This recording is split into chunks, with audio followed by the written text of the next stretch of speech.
right? Yep. Here we go. Episode 7. 7. 7, right? Yep. Got a bunch of guys from Ohio that I hunted with. I know from the Mobile Hunter, from Expos, and talking to them, and got one of the best guys that make the best turkey loads out there right now. So go ahead, introduce yourself. Aaron, you go first. Aaron Satterfield, Sattie's Ammunition and Gun Works, located in Southwest Ohio. So if you've ever seen the white boxes with the handwriting on them, the old Sattie's Fatties, that's us. Best stuff right there. And then we got Kyle. Kyle, introduce yourself, Kyle. Hey guys, Southwest Ohio, Mobile Hunters Expo member. Avid deer hunter for the last 25 years. I like it. Yeah. Then we got Seth. Yeah, Seth Drake. I'm also from Southwest Ohio. Helped mediate the Mobile Hunter group and work the Mobile Hunters Expo as well. So Nice. Great group of guys. Nice. And so we met, the first time we physically actually met was at the Mobile Hunter Expo in Pennsylvania. And I've talked to Aaron for quite a while. I talked to you social media wise, never met you. And then during the Mobile Hunter Expo, I'm working with Elevate Tree Stand Company, and Kyle was working there's like these, they got like the poles where they put the stands and stuff on, and he was there to demonstrate saddle hunting and the tree stands and platforms and stuff like that. And so we kind of actually met each other for the first time there, and then each night we all got together for some drinks and hung out. And the very last day, we were getting closer and closer to like friendship wise. And then the last day we were sitting there, had a bunch of drinks, and we're talking about we should do a deer camp. And then they're like, Aaron's like, yeah, I'll do it. And then Kyle's like, I'll do it. And we said, all right. And we talked about it, but you know how many times you talk about it and it never actually happens. So we stayed in touch, and then sure as shit, we made it happen. We picked out a place, some public land in Ohio, and we went there. We got there. Who was there first? Aaron, when did you get there, Aaron? Were you there first? You guys actually got there, before I did. But I think you guys got there and went straight out scouting. Yeah, that's right. We went out scouting. Kyle and I went scouting. Yeah. Yeah, you and I met up at Sunrise. Yes. Yeah. Went and scouted your spot. Yeah. And then drove around the state park we were staying at. because Aaron set the camp up while you guys were out, right? He had started. He setting started. up. He started. Yeah. Yep. He started setting up. As a matter of fact, for everybody watching, this is the intro you see of us setting up the cabin tent. That was Aaron's cabin tent. It's me, Aaron, and Kyle setting that up. And then while we're there, Seth came to visit. Yeah, I was a freeloader. I didn't do any of the work. I just showed up afterwards. Yeah. You came for the entertainment. Well, yeah. I'm here for comedic relief. That's really it, Yeah. Hey, but you killed. Talk about the deer. Talk about the deer you got, because he brought the antlers. He slept with them all night. Like, he literally had them in his cot. Well, I figured. Well, that was Aaron's cot, actually. Yes, Aaron had to go.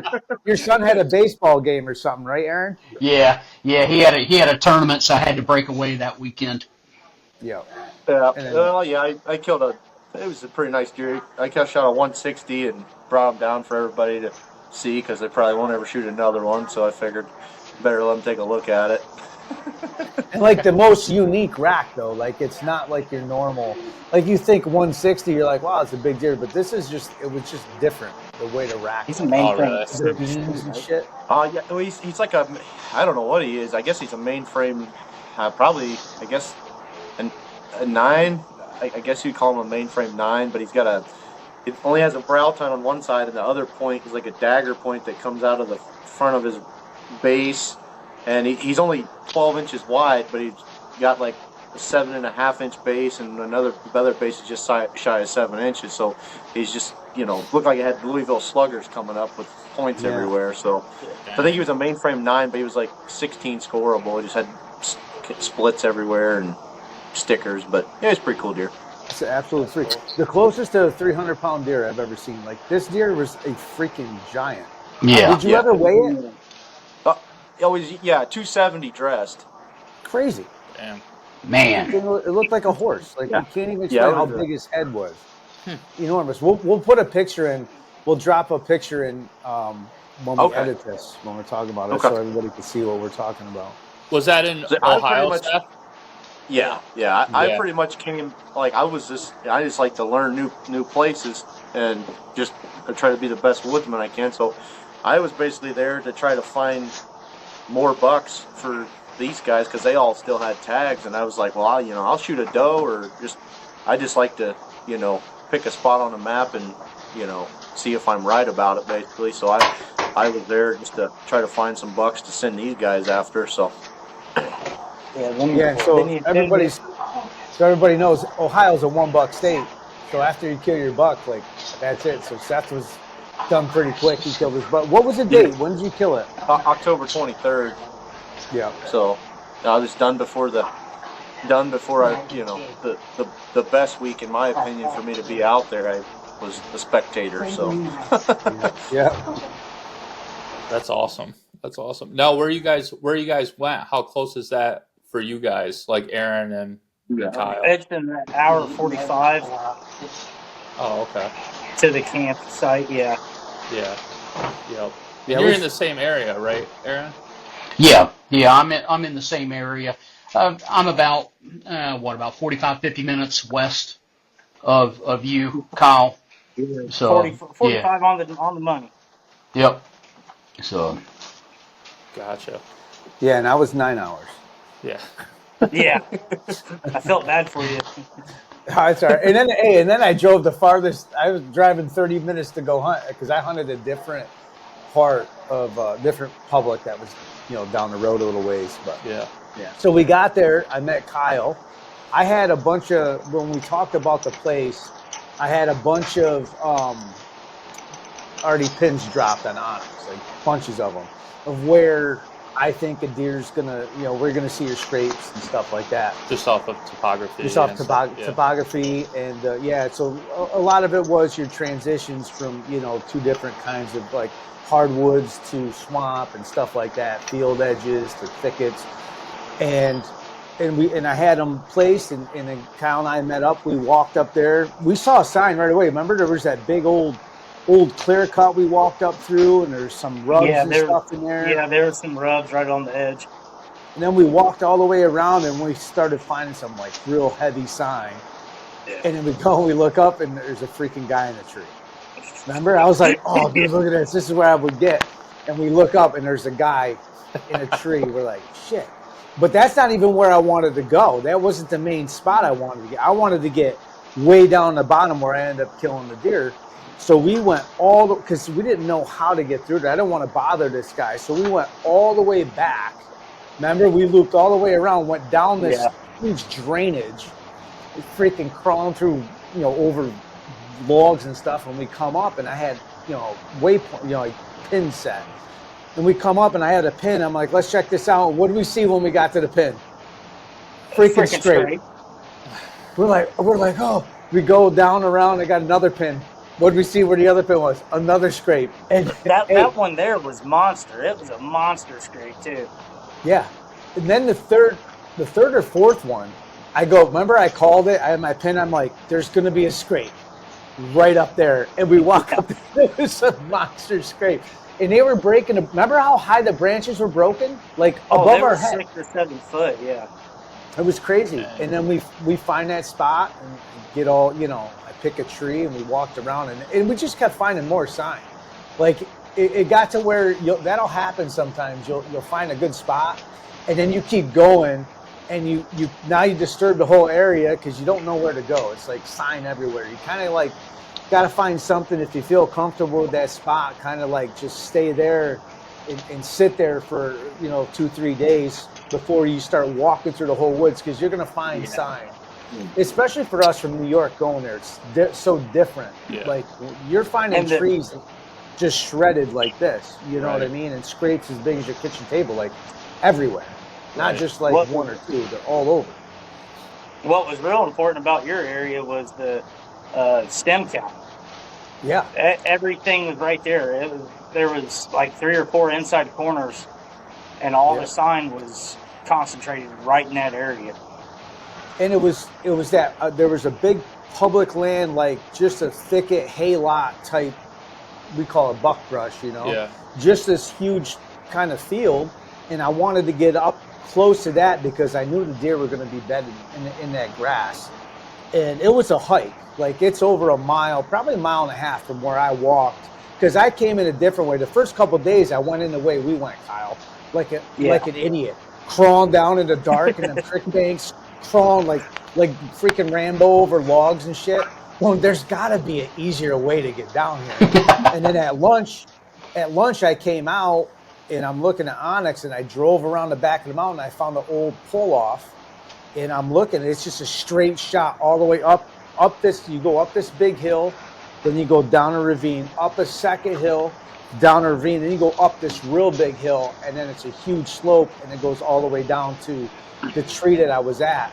It was longer, but it wasn't going through any of the thickets. It was just kind of like open, real open hardwoods. You could shoot 200 yards in the woods there.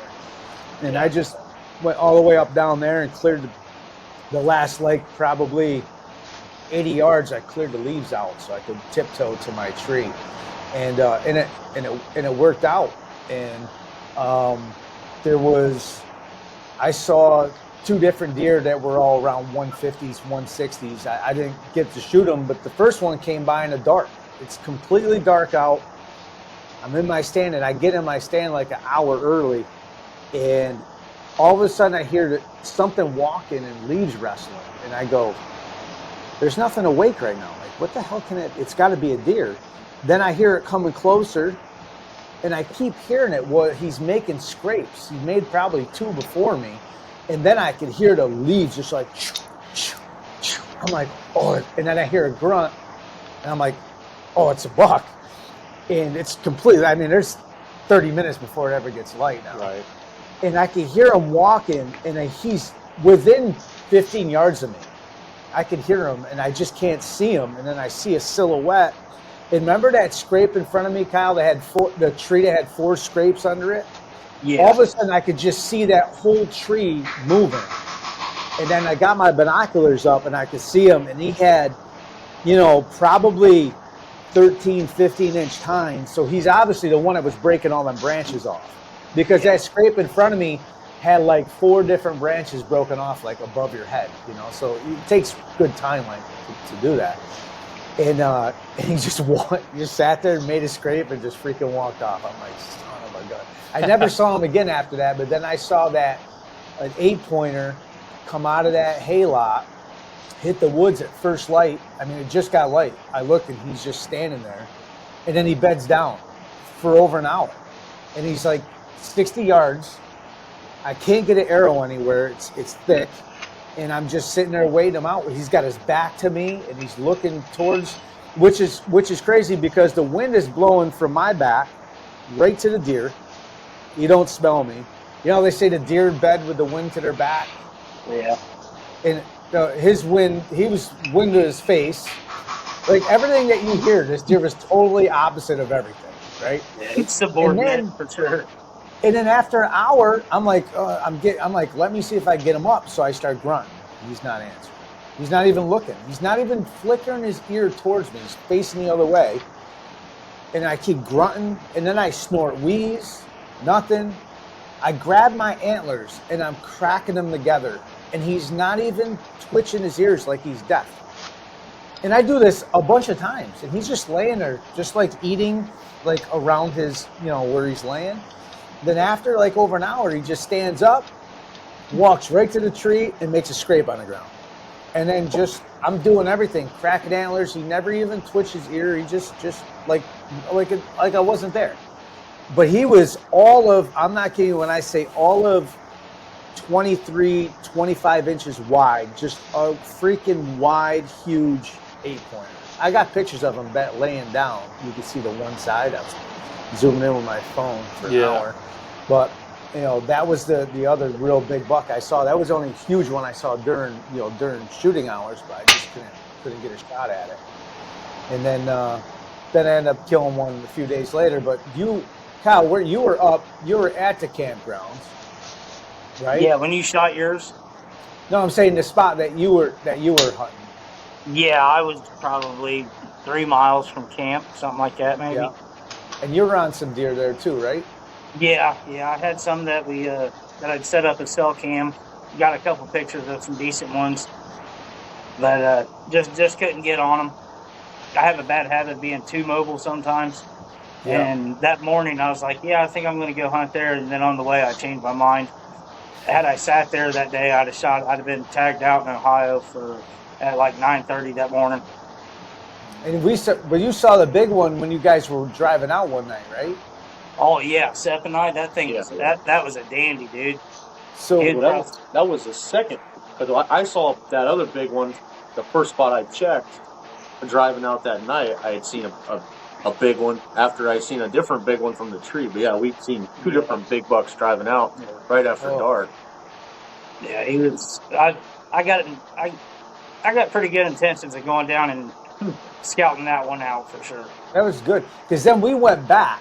Remember, we went back there, and we get out, and he's telling me where it was, and I'm kind of like we're kind of just off the sides of the road, looking down in the woods, and I see there was a rub and a scrape, like not far. I could see it into the woods, and then we start walking, and then you jumped it, didn't you? Well, we split ways. You went on one side of the road, sorry, Seth. Yeah, I went down there. I saw scrapes, and you went on the other side. Yeah, and you ended up seeing it. There was like maybe 10 yards off the road. There was a scrape right there, and then I got down the hill, and it was probably maybe 200 yards off the road, and I jumped him. He was bedded up perfect. He was bulletproof. There was no way you could get into him without bumping him. If I remember right, he was exactly where we looked at the map that night after we drove by and we saw what way he went off, and I was thinking we're like, I bet he's probably right here, and that's right where Kyle dumped him off of the next day. Yeah. And then I was on the other side of the road, and it was just tore up down there. Yeah. That ravine going down, that was just. That's another really, really good spot to go check out. I went. So the day after we scouted, I kind of did like a bump and dump or whatever you want to call it, and I came in from a different direction trying to come in from the bottom because of the thermals, and didn't hear anything. I saw a couple coons. That was about it. And then while we were driving around, I found I had a couple pins set, and I'm like, wow, that's a good spot. So I set some pins. Aaron came, and I gave you the pins, right? I'm like, go check this spot out, and then tell us about it. You went over there and checked it out, right? Yeah. It was, it was an area. It was we had kind of a field, field in the bottom on the west side that dumped into, kind of a valley that shot up and then veined out from there. There was multiple valleys that kind of opened up into it, but then on roughly the south and southeast side of it, it kind of wrapped around. Once you got out of that valley, it kind of wrapped around on the backside of it. There was some old clear cuts. What were they? They were probably maybe less than 5 years old. Those clear cuts, Kyle. Probably. Yeah, something like that. But those clear cuts were on the backside, and what it was is where that ridge top that kind of circled up around there. Once I got into it and I started figuring out kind of the lay of it, the ridge tops actually had a lot of sign. I was surprised the amount of sign that was up on the ridge lines.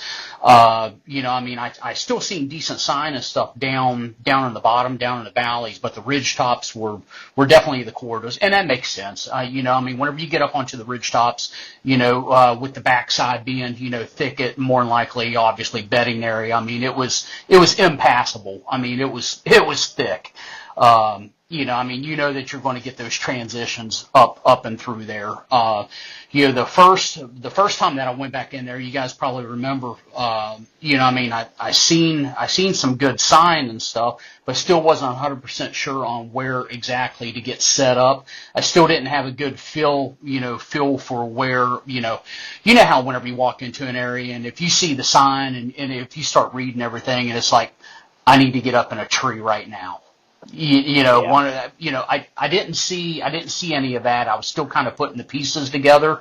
Still seeing a lot of sign. I was still trying to figure out, kind of like travel routes, back in that area and stuff. But yeah, I ended up going back in there a couple days in a row. I didn't bump anything to my knowledge, wasn't laying, a ton of scent down. So I felt confident with going back in there.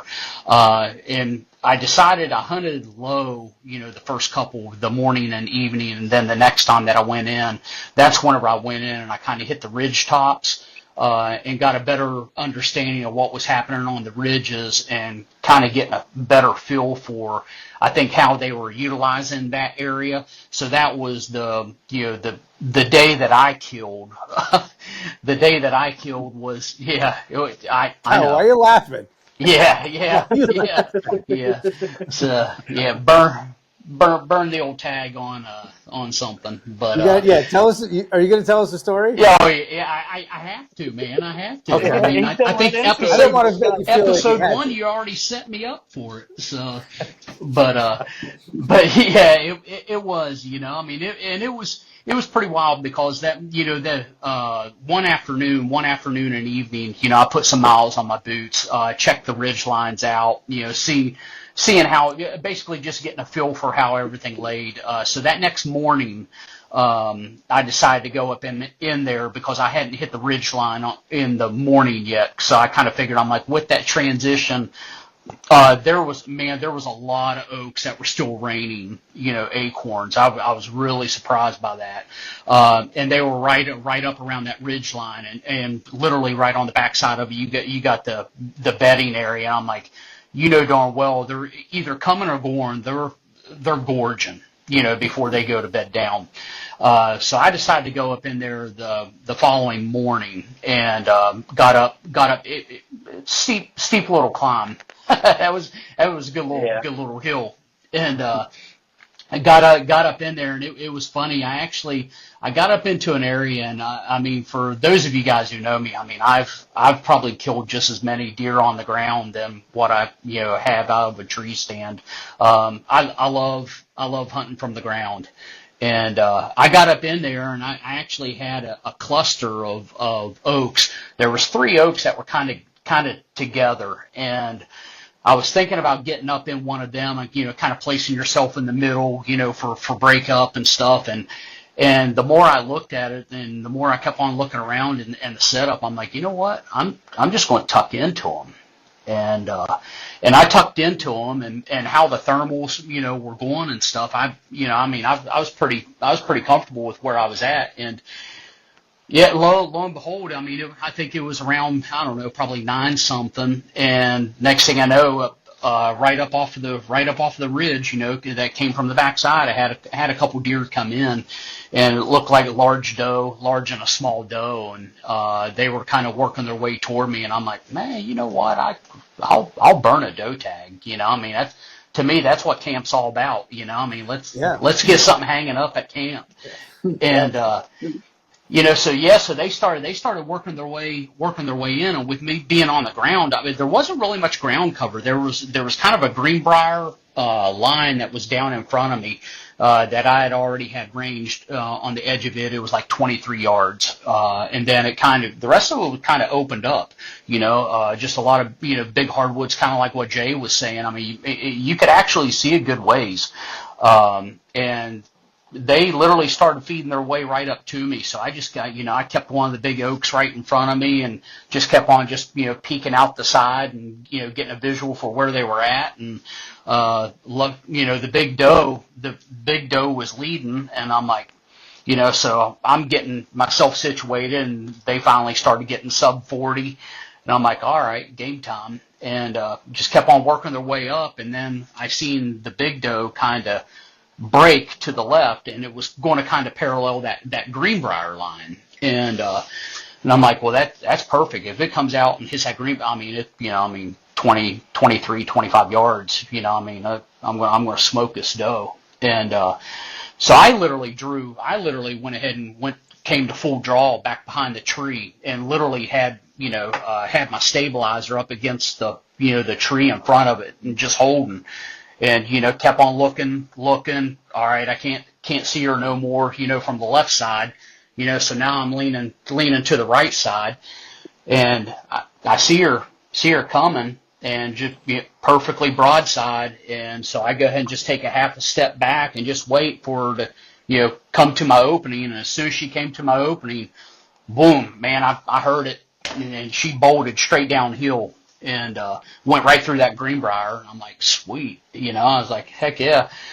Went down there, grabbed my arrow, had real good blood on my arrow, real good blood right there. And I'm like, well, the bad thing is, man, if she ran all the way down this hill, I'm going to have a little bit of a hike out. I was close to a mile away, from the vehicle. No, not bad though. And let those guys know that, hey, just busted one. Take your time. Kyle, I think you hit me up because I think you was already working your way out of the woods, and you knew where I was at, so you said that you was going to work your way up to me. And and I fought down through that Greenbrier because as soon as I shot it bolted straight downhill, blew right through all that Greenbrier. And so and it was probably only about 20, 25 yards wide, just a strip of it. And so I fought down through that Greenbrier, staying on blood, and that deer didn't even go probably 35 yards.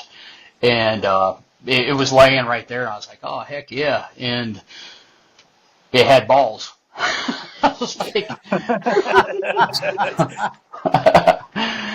like, oh, shit.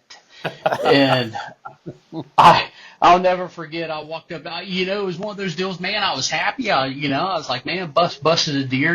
Bringing a deer back to camp. And man, I walked up, and honest to God, it is the smallest 6-point I've ever seen in my life. This thing, this one side of its rack is basically it's a key hook. It literally has a hook. Down that will literally, and I think I'm seriously going to do that. I'm going to make it into a key holder right beside my door. It's how I didn't see it, I didn't see the horns or anything the multiple times that I looked and stuff like that. And so I went from, I'm like, sweet, to I'm like, I just burnt my buck tag. And for those of you who know too, we just bought land in southern Ohio, at the beginning of last year, and hadn't even had a chance to even, get down there and even hunt it yet. I had talked to these guys because it was about where we were camping at, where we had set camp up. It was about 45 minutes away from where we set camp up. And I'm like, well, you know what? I'll spend the first few days here. And if anything, I got to go and hit my own property, and, and I was like, man, so I got all that running through my mind. I'm like, I haven't even hunted my own property yet.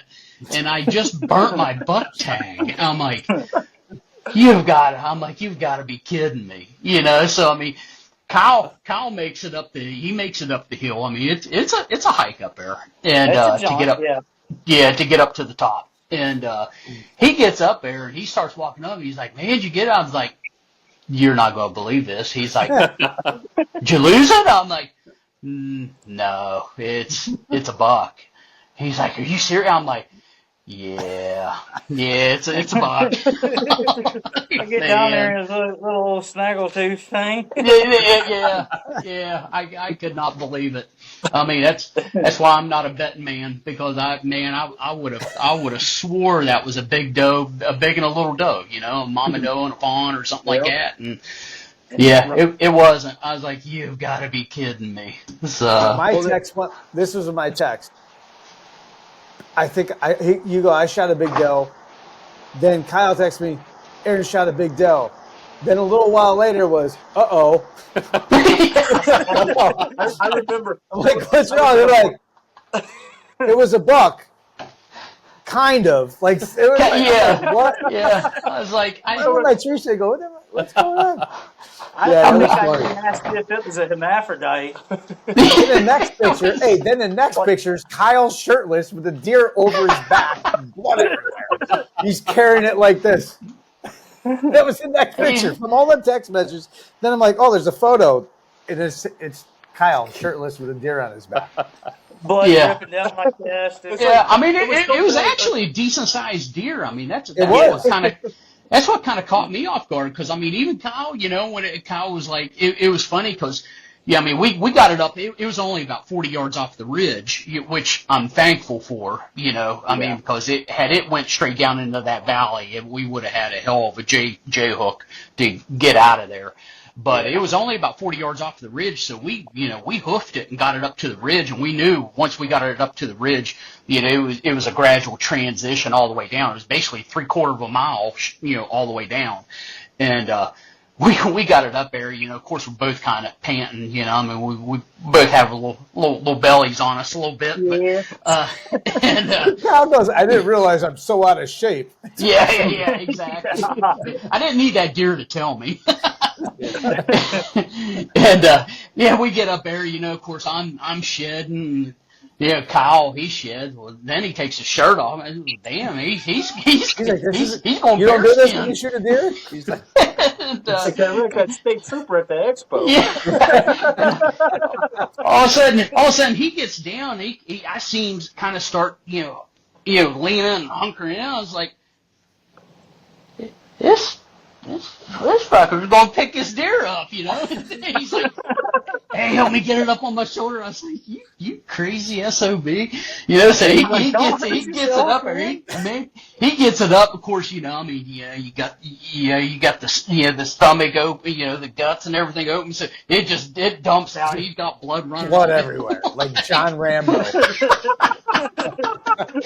Well, we had to buy those shirts from Sklinner, who's going to carry the bucks. Yep. Yeah. I had to do it. Yeah. That's what inspired it too. That's what Kyle said. That's what Kyle said to me, because you got to take a picture and send it to him. So that's what we did. It was. It was pretty cool. Unfortunately, as you guys know, whenever I got back to camp and stuff, that was actually the day that I was planning on leaving to go, because it was my son's last baseball tournament, So no sooner than I got back to camp and stuff, I literally just kept the deer in the truck, and I was like, man, I actually need to get everything packed up, and because I was going to be gone for that weekend whenever Seth had showed up. So I just went ahead and kept it in the vehicle and kind of got things gathered up and hit the road before you even got back. I know, I never even got to really see this thing. Yeah. I remember, I didn't get to touch it. When you shoot it, usually when you have a deer camp, if somebody shoots a deer, as I'm sitting in the training at work, I was coming down that night, and I'm like, I can't pay attention because I'm ready to go. I'm all fired up about it. Normally, when you have a deer camp, somebody shoots a buck, they're like, everybody's sending a picture of it in a group chat, everybody all fired up. Well, I call Kyle at the break. The deer was so small and goofy looking, they didn't even tell me that he shot a deer. I'm talking to Kyle, and he goes, I'm trying to figure out where I got to go, and he goes, yeah, Aaron shot one. I was like, oh, really? I was like, what? I mean, did you shoot a buck, right? It's during the rut. He's like, yeah, he shot a buck. Yeah. I was like, was it a small one? He's like, yeah, it was accidental. I was like, oh. Yeah. It don't make no difference to me, but it was like, it was so funny because I was like, oh, what, Aaron shot one? He was like, oh, yeah, we didn't bother telling you because it was an accident. I remember asking, I'm like, what was it, like 50 yards? Was it like a far shot? And No, like, it wasn't. like top pin. It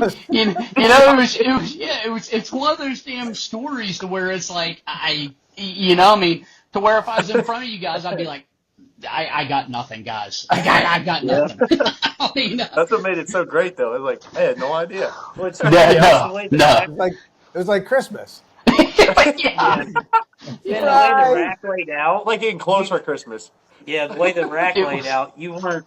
If the ears were up at the right angle, you couldn't have seen it. It was that's how small of a 6-point it is. Yeah, and that's exactly how it was. I was like, one side, you knew damn well you wasn't going to see anything. But the other side too. I mean, it wasn't even the height of the ear, so it must have had its ear just perfect. To where the multiple times that I looked and was getting myself just prepped and ready for the shot, I didn't see it.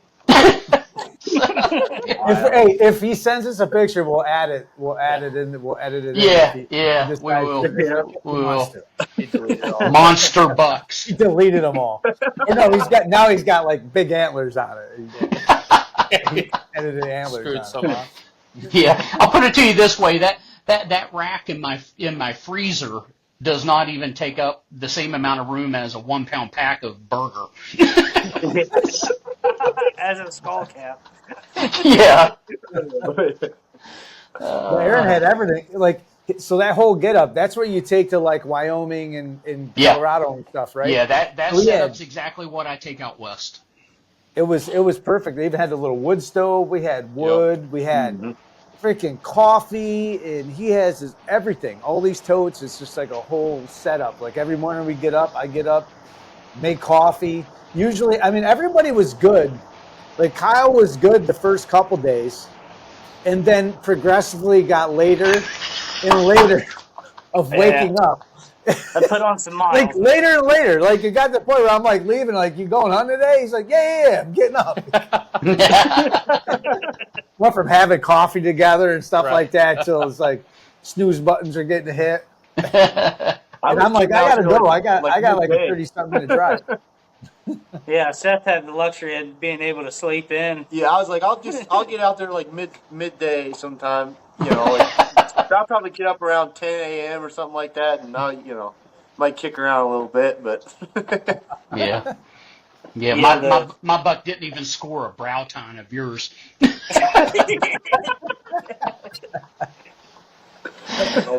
The setup that we had out there in front of camp, that was real nice too. Yeah, it was. We were able to shoot our bows. Remember, we were shooting our bows at one time. So I'm so far away that I wouldn't come back to camp. It's not worth it. So I would hunt all the way till about 11, hike all the way out, that 1.5 miles out. I'd have like a jet boil, some kind of food, and then I'll go walk, 3 miles or so on another piece of public, then come back to my spot, kind of like clean up, put my hunting clothes back on, and then hike back down there and hunt. So the one day I met him back at camp, and we were shooting the bows and stuff like that right in the campground. It was pretty cool. We were shooting like out there like 90 yards and stuff, remember? Yeah, it was good. It was fun. And then, so I shoot my deer, so I go in, and then Aaron was gone. You were at your son's baseball game. Yeah. I shot mine. Yep. So I get down in my stand. I sneak down there, like flawless, like ended it perfect. Now the wind's coming all the way down the hill. The way I came in, the wind's blowing right down into the bedding. But I'm like, well, I'm gonna hunt the tree, So I go down in there, and it just starts getting light. It's maybe just like shooting time, like just legal time. I hear something. I look up on a ridge, and he come out of the gut. There's like a ravine. He came from the fields, but he was behind this gut, and he came right up, and he's right where I walk, my path coming down this hill. And he was going to go across, like kind of like diagonal up the hill. Yeah. I called, I grunted, and he turned and looked, and I still can't tell what he is. I know he's a buck because I remember seeing the body, like, he's got a big body on him. It's got to be a buck. And I hit the grunt and I hit the can once, and he turned, and it took him forever. Like, he's just feeding, but he's coming down the hill. He's walking right down my freaking my boot prints. I'm sorry, the wind was blowing from the bedding area up the hill. It's right. The wind was blowing right to him, because that's why I was nervous. I was like, oh, it's not going to be bad because it's not going to bother the bedding, but no deer have come from the top, so I should be good. I was actually excited that day. So the wind's blowing right at him. He's coming right down in my boot prints, right, because I cleared the leaves out. So he's walking in the path that I made to go to my tree, and he's above me, and the wind is blowing right at him. And he just keeps coming, and he's coming, and then he turned. There's a scrape down on the left of me, and as soon as he turned, that's when I saw that he had, that he was, past his ears. I'm like, oh! I pulled back. It was like, I think it was 35 yards, and I drilled him. He ran back up a little bit and then cut down. Exactly the way he came is where he went down, and that's where I text Kyle. I was like, I hit a buck, and then I backed out, went and got him. Actually, I think I stopped at the store. Did I get you coffee that day? Yeah, you sent me a text. Do you want anything from I think Dunkin'? Dunkin' You Donuts, stopped at yeah. Dunkin'. Yeah, because I drive by a Dunkin', so I get Dunkin' Donuts, go there, get him. But the best part was a couple days before that, I found bait piles. Were you with me when I found the first one? Yeah, when we scouted it out, we found the bait pile and the camera. Yep. So we come down right by where I get on the public. There was corn. There was all this minerals and stuff like that, and there was a camera. And then I go, there's got to be a tree stand. Remember, I turned like this, and there was a climber at the bottom of the tree. Like, this is a mile and a half in there. I'm like, there's no way somebody carried all this stuff from where I am. There's no possible way. And so now I'm in front of the camera, and when I see that, I get my phone, and I stand there for a minute like this, so it takes a picture of me taking a picture of the camera, So I did that. I took pictures, and I marked it on my Onyx. And then I hunted that night, and then I hear somebody talking, and it's a husband and wife of the private property walking the edge, and then they come in. And now I'm like, oh, I wonder if these are the people that are baiting. So I climb down my tree. I walk up to him. I said, hey, is that your bait pile? He's like, no, my kids were here. They went for a walk, and they saw it, and they told me about it, and I'm just coming down here, look, because we called it in the DNR. So I'm like, all right. So I said, I found another one probably 300 yards down, the same exact, like, it's only maybe 15 yards from the private? Oh, yeah, dude. It wasn't even that. It was probably 10 steps off of the fence line. It's right there. And so, like, 300 yards down, I found another one, the same exact mineral and stuff on the ground. So I marked that on it. So now the next day, I'm sitting there, and it was probably like 8 o'clock. I hear talking. I'm like, who's talking? I look, it's the guy, and I see DNR officer with him, and they're walking, and they're going to the bait. So I hurry up, climb down, walk over, talk to him. The guy was awesome. Like, never even asked me for my license, nothing. I'm like talking to him about it. I'm like, yeah, the camera's right there. And the tree stand and camera were gone. All that was left was the bait. Like, there's nothing there. So I was there dark to dark. So that means they came in the middle of the night to take this out, because he obviously saw me taking a picture of it. He knows that we see it, you know? So I'm telling him, I gave him the 2 spots, the 2 locations, and then he's like, I said, they got to be coming in from this way, because nobody came from the top, especially in the middle of the night. They didn't do it. He starts walking. He goes, I know exactly who it is, because he's been after the guy. And this is what put the nail in the guy's coffin, was these bait stations, because he later, the landowner told me, he followed it back, ended up catching the guy. He had more bait stations down farther, and they ended up catching the guy. So it was all from us reporting that, So now I got a rapport with the landowner, He says, dude, you can come through my property, and you only got to walk, a couple hundred yards instead of walking up these mountains. So that evening I did. I parked at his house. I walked through there. I saw deer, but in the morning I can't hunt that spot. I can't park there because you're coming right through where all the deer bed. So I came over the mountain and that's how I shot my deer.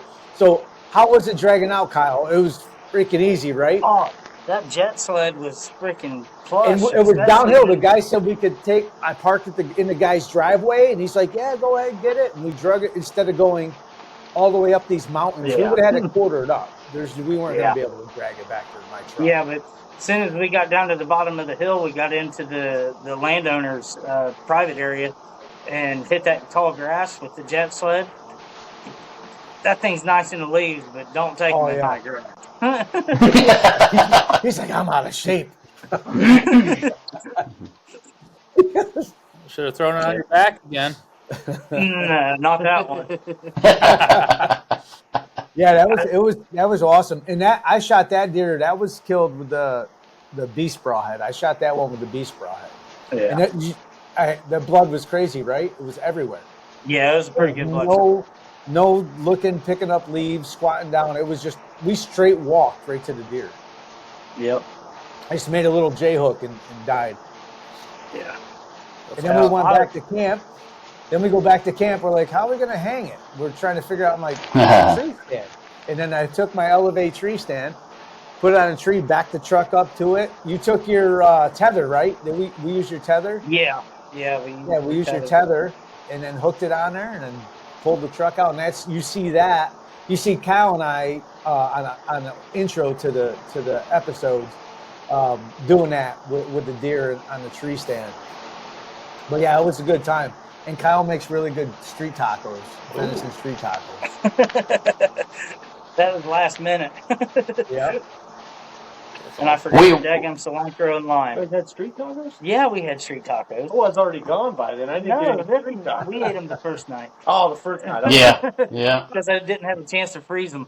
I see how it is. I was eating, That's right. MREs and Cliff Bars. You guys are eating street tacos. I got it. Yeah.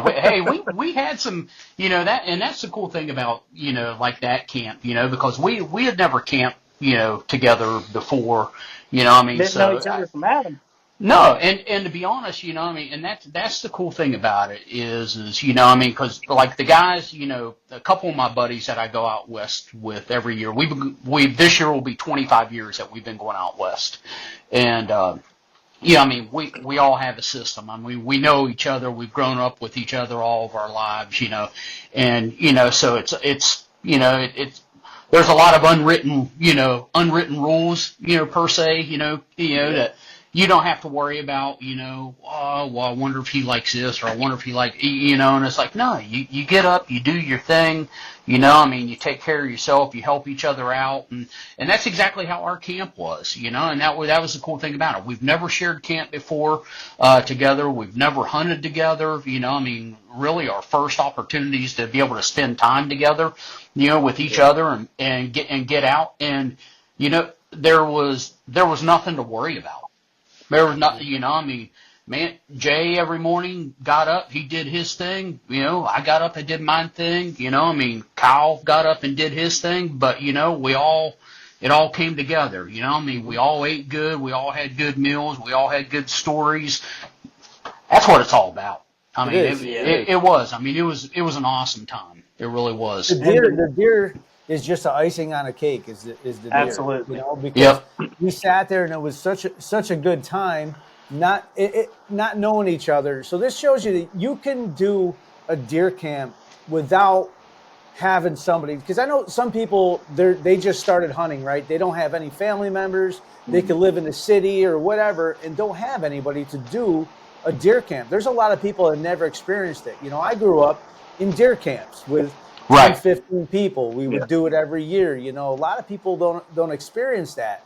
So this goes to show you that going to these shows and social media, like the Mobile Hunter, you get on there on Facebook or Instagram, you like it, and you start meeting people and you start putting it out there, and you could do the same thing, and it's not expensive, right? So I buy my tag Right. and gas, and if you're driving with somebody, you split that. We stayed in the tent. The campground was cheap. I brought a couple meals. Everybody bought a couple meals, and we didn't even have to buy food. We had water. We had everything we needed. It was very inexpensive, and so you don't have to spend this $3,000, $4,000, $5,000 to go kill a big deer. You literally could do it on like just a few $100s. Yeah. Yep. And the lodging, that's another important thing. Getting everything set up in time. Just got to make sure that you hit that submit button on the end. That's right. So I booked it and I saved it, and then I submitted it. Well, sometimes it takes a while for it to go. So I submitted it, and I got a thing saying I submitted it, but it was never a final thing. So I'm out hunting, or I was just scouting actually. I was scouting another piece. You guys are like, you got the confirmation number? I'm like, yeah, and I sent it to you, right? I sent you the number, but that wasn't the final confirmation number. Yeah. It was like the step prior to that. So it all worked out because they rented our camp was rented out for the last couple days or something like that. Yeah. Right? Yeah. And then the other people, they managed to swap sites, so we didn't Gotcha. have to take this whole tent and everything down. You know. Right. But they sweet talked them at the camp. Kyle probably showed them pictures of his shirt off with a deer on his back. They're like, I like these guys. Me and Aaron went up to the camp office and BS'd with them for a little bit, and kind of built a relationship with them. And they were nice enough to help us out because they realized the situation we were in, especially with the tent. And these folks are pulling in with a tow behind camper, And the woman, she wasn't too pleased about it, but she said it happened. She's like, this has happened before. The same exact thing. So I was like, oh, man. I said on the phone, you probably should look into fixing that.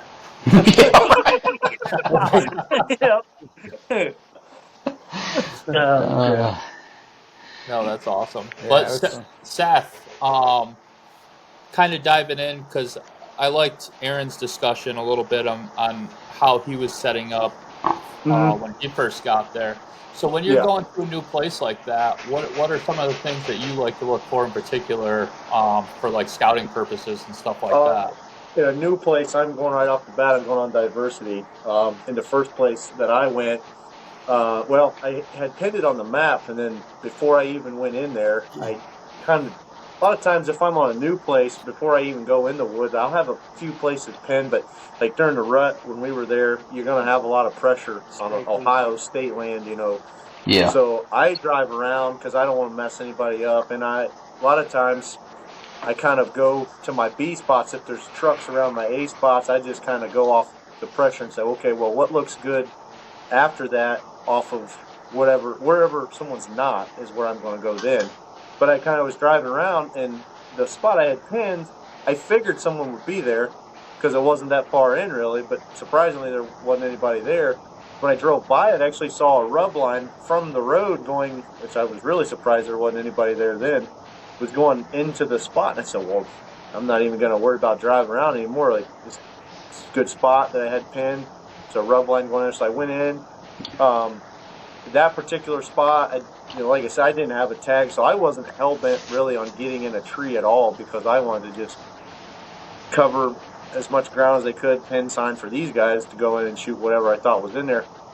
And I had noticed that spot didn't have, it had some high stem count stuff. There was diversity and a lot of topo features coming together.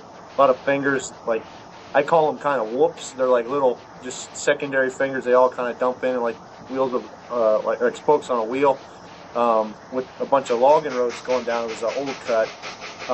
And I kind of worked my way through. There wasn't a ton of sign, and I don't know if it was the sign I was seeing was mainly nighttime sign. I felt like just because of the proximity to the road and everything. But I found a little area, a little oak flat, and there was a lot of feed sign. And I noticed on the downwind edge of it, there was one big bed all by itself. And I kind of thought, well, it's probably a buck bed, just based on the amount of feed sign. It's probably does, and then over here would make sense during the rut. This is probably a buck. And then ironically, I don't know if it was that night. I think it was the next night when I was coming out of a different spot. I drove by there, and there was a really nice buck, like a 140 class deer running down in that hub that evening right after dark.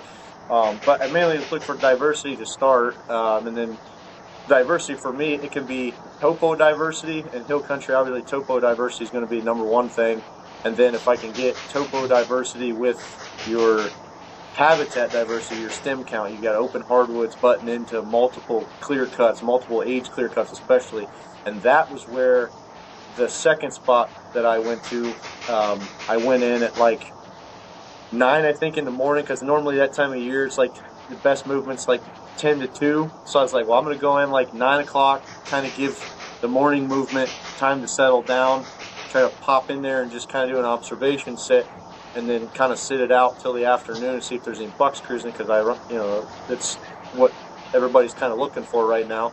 So I want to find that. So I go in. It was a similar, layout. There was a cut down low, and there was an older cut up top where the access was. So I thought, well, like in mid-morning, your thermals are kind of done doing their thing. The wind's kind of leveled out for the day. That's a good. I don't really like accessing from the top in the morning, but if it's mid-morning, it's a little different. Kind of gave the thermals time to come up. I came in, and there was a bench system that went into a hub that had another big cut that was a little bit newer cut, a little higher stem count, really thick, mainly just briars and raspberry bushes, just nasty stuff, blowdowns that people don't want to go in, and it kind of formed like an inside corner with this older cut that I walked in on, and there was sign immediately, like as soon as I got off the main road, and I didn't really know what bench would be the best. So I kind of just erred on the side of caution, because I just was trying to do an observation sit.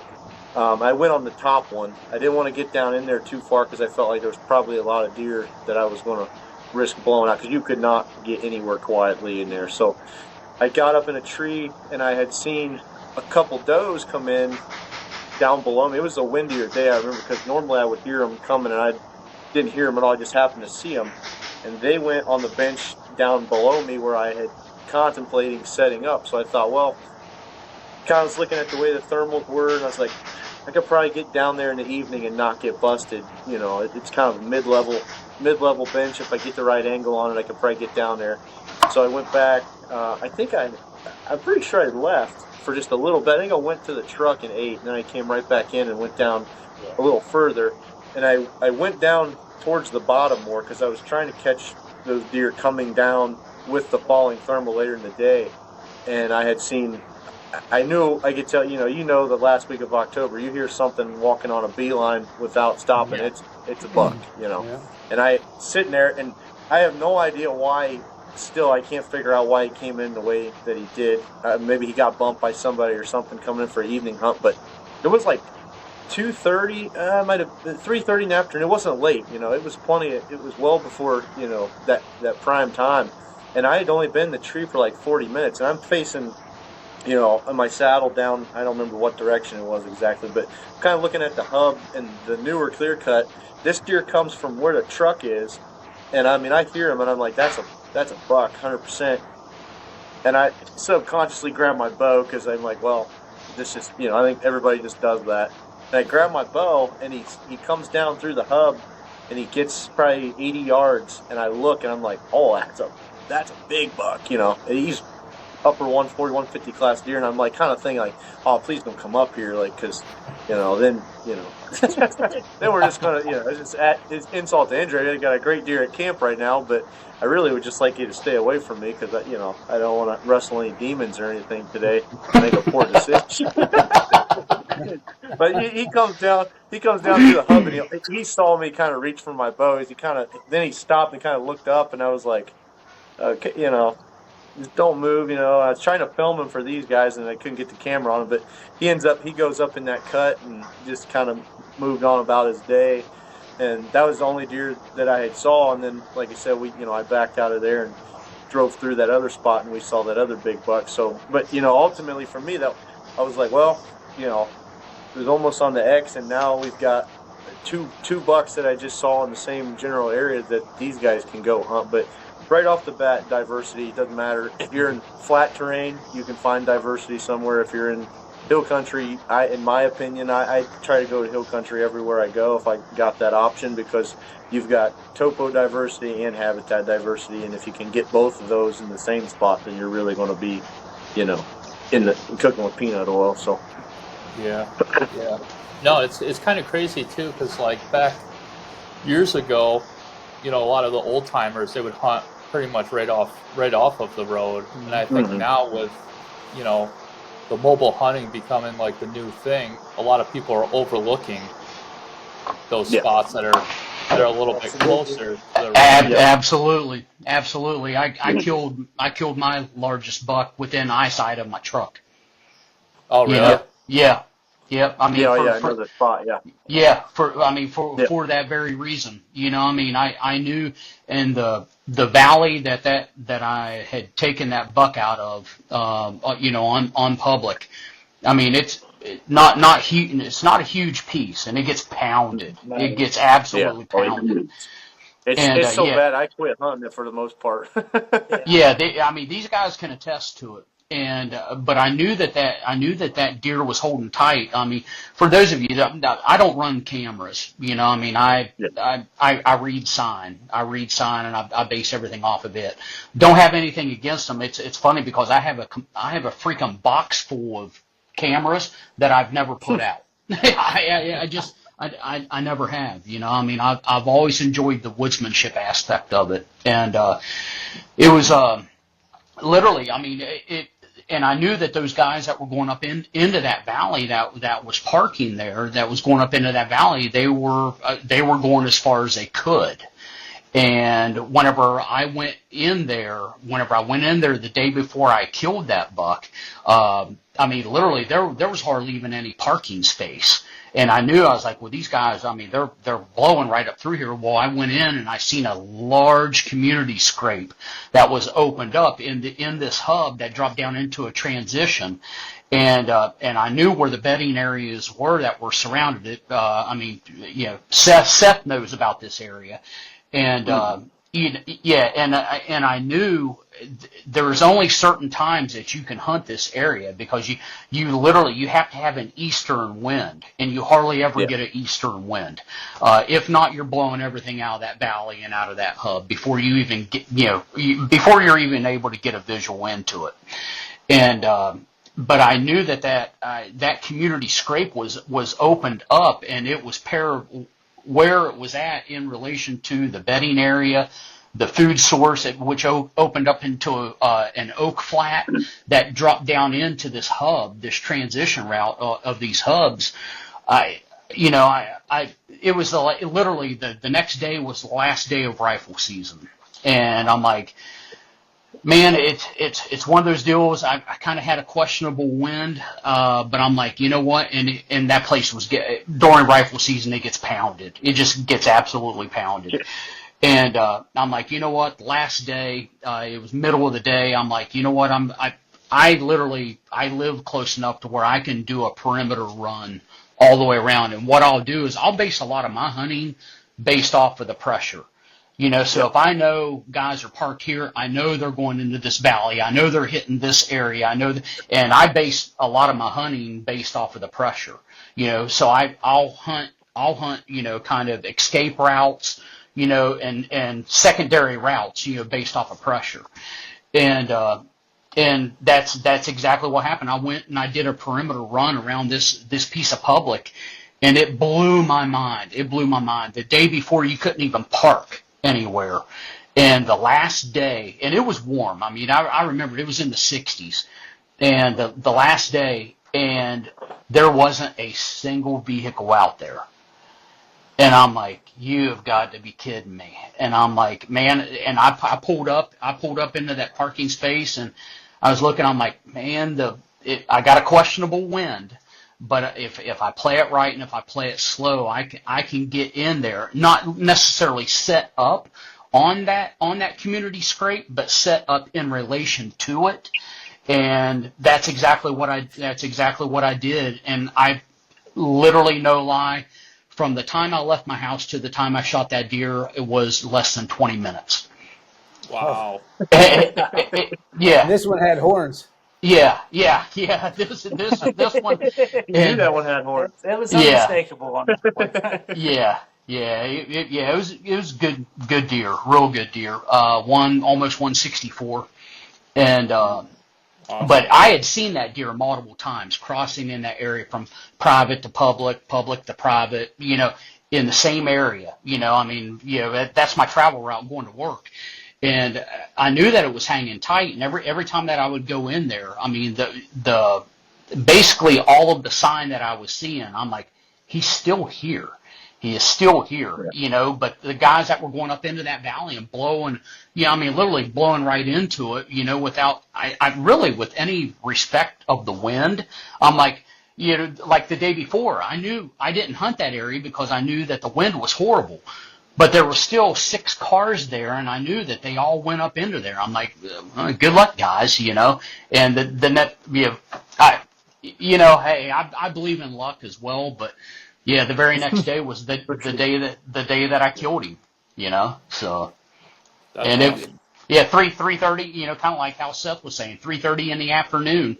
Broad daylight. He came down off of that oak flat to hit that hub, and he was paralleling that community scrape. He was on the other side of a deep ravine, and probably paralleled it and was scent checking it because of the wind. I was on the other side of it though. That's the same Well, kind of big thing deer. I do. Yeah. I hunt. First thing I hunt is the people. I'll have my, being out of state, I'll set all my pins, and same thing. Look at the topography, the transition areas, all that stuff. Same thing. I like hill country too because you're starting to eliminate people, right? Yeah. You start getting Yeah. the mountains and everything. Yep. So now you're only getting the hardcore people. You're not getting the lazy guys that just want to hunt, with the agriculture. Right. So I drive around, and same thing. All the parking spots. I'll even set pins where I can see the parking spots, like on Onyx, and I go check them out. And I'll even pull in there and get out, like look at tire tracks. Walk in. If I start seeing candy wrappers and bottles and footprints, I go back, and I might come in the back way, because a lot of times if you got a lot of people hunting this easy access spot, right? They're pushing all the deer in one area. Yeah. And then you'll find that spot, and that's just as good as having your own private. You have all the deer on it. You just got to find a way to get there.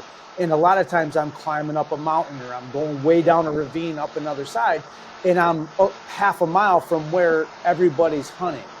So that's what I do. I always hunt the people first, and then just like what Seth was saying, and then I kind of go from there. And the same thing with transitions, where you got pines hitting hardwoods, or this big ravine and there's a shelf. It all depends on what it is. What if acorns are dropping, if there's trees in the area, all that stuff.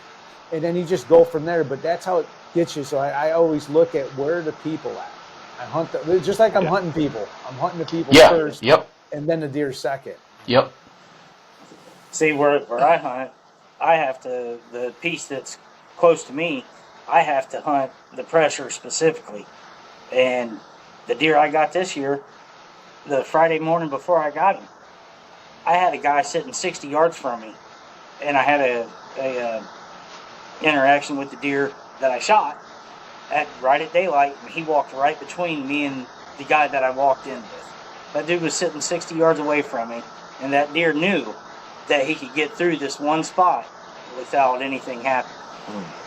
And I think that morning I also, when I walked out, I was the first one there. When I walked out, there was 4 more vehicles in the area, or 4 more vehicles in the parking lot, I'm sorry. And come around the following Monday, I was able to take him in the same spot. And that was a nice deer. Like, heavy, like just the horns were so heavy. Heavy mass. Yeah. That's it. Yeah, he's right here. Well, I think part of it too, like Aaron was talking about, kind of that early afternoon. A lot of those big deer that hold tight, on the heavily pressured pieces, and they're right there the whole time. Those deer know they're listening to guys' trucks start up in the afternoon. Like late morning when they're leaving. They know, and they know they can. Well, they think if you got somebody that sneaks in there and sits all day real tight to them, they listen to everybody leave and they think, okay, I can sneak out of here real quick and get where I'm going. Like these deer they're not going to just lay down all day. They got to get up and go place. No matter how big of a deer they are, they're going to get up in daylight and move around. And a lot of people just write it off as all that, I can't slip in there, or, everybody else leaves, so I'm going to leave. It's like, well, that deer knows everybody left. If you're the last man standing, he's going to try to make his move real quick, and if you're not there to pick him off, you're not going to get him. He's going to live there the whole time. A lot of times with these, look at that. Look how heavy that is. Oh yeah, beautiful deer. Yeah. 151 inches on the, what'd you say, Seth? 151 inches on a 120-point frame? 120. Yeah. But that's the thing, too, is like deer beds. People will jump a deer. They'll walk in and jump a big buck, and they're like, it's over. And a lot of times, it's not really true, right? So if I know somebody's trying to kill me and I got a real good spot and I see everybody coming, and I take out, I know that's a good spot to sit all the time. Yeah, right? So if you're walking up and you jump this deer, you see him take off, you're like, oh man, he's still gonna bed there because that's how he's surviving. He knows everybody's coming in this direction and he's waiting for you, and he knows he's safe. Yep. Once you do that, now to be a good hunter, right? So now I got to figure, I know he's there. He's coming back to that bed. Now I got to start, you got to have a different way in. That's the only way you're going to kill. He knows everybody's parking down there and walking up. And you know how many people probably jumped him? Probably tons of people. They're like, oh, I jumped this deer. And they don't think about coming back because they're like, oh, I jumped him. It's, a lot of people think you jump a big, huge buck once, he's gone. He got that old because that is the spot where he sees everybody coming, It might change when firearm season comes because that's how it is around here. Bow season they got, and when firearm comes, they know a whole different area to sit where they're not going to get shot. Yep. Jay, it's funny you say that because I mean that's one of the things that I love doing as well too. Whenever I'm out in the woods and let's say I bump a deer or something like that, man.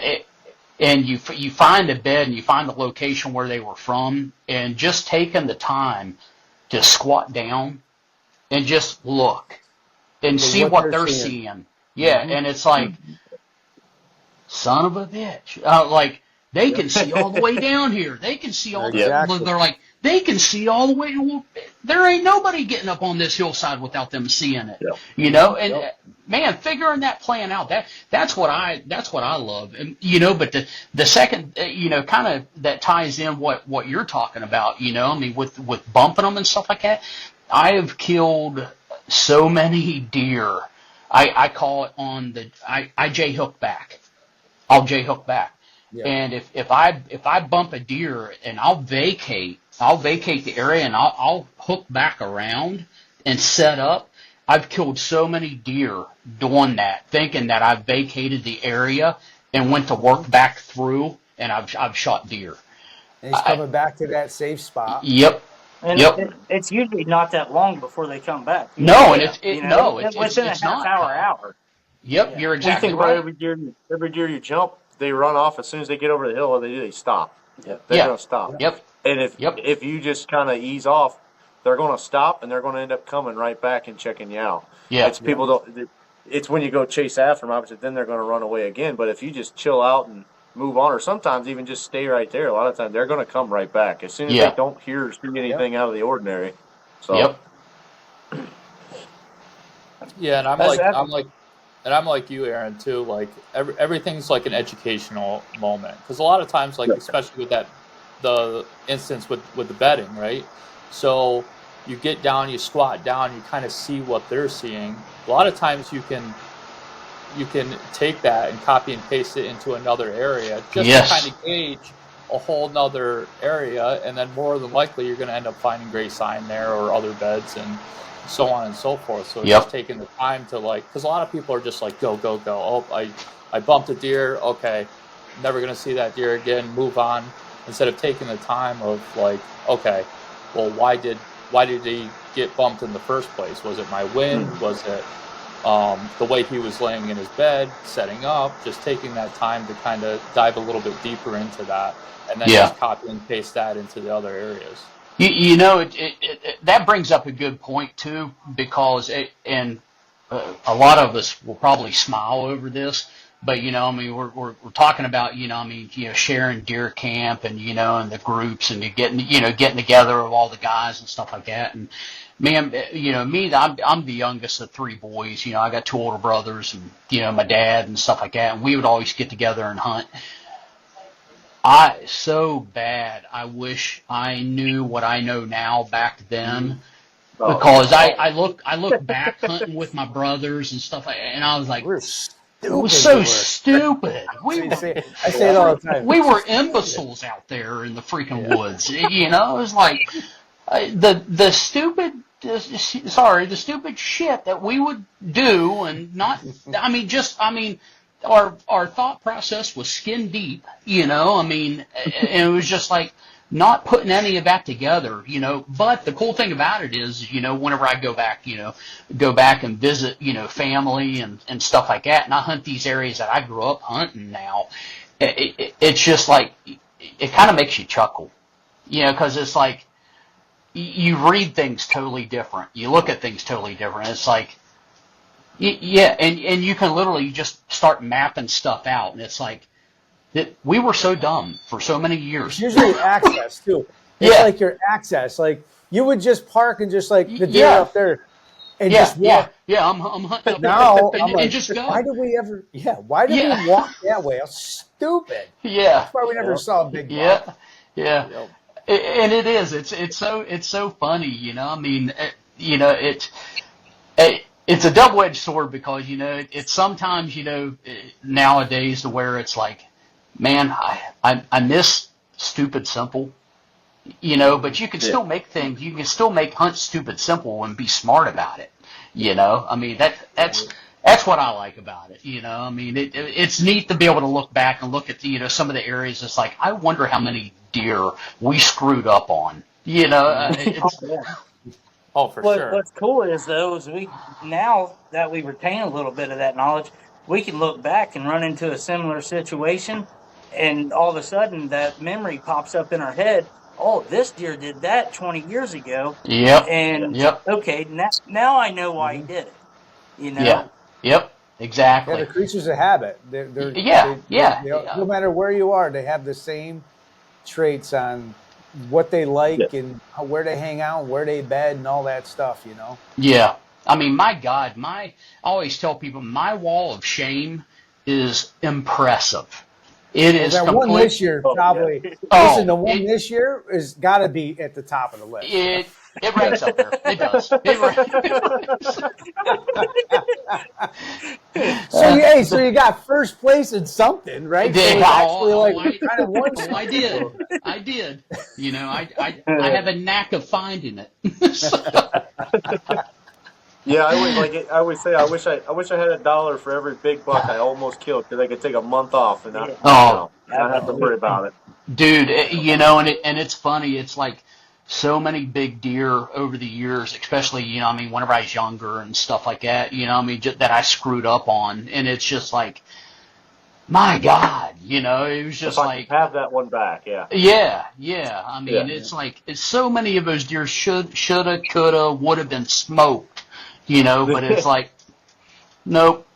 So not today. And that's a big thing too, is people get all anxious, right? So they get there and you're all like, especially when you're hunting out of state, you're like, let's go, and you sit in a spot and you don't see that deer, and you're like, I'm gonna go check another spot and hunt another spot and hunt another spot. And a lot of times, like the spot I had, I knew I could get in there, right, not getting detected. There were so many scrapes. They're there. There's nothing else to look for. Yeah. I know they're there. I just have to be patient.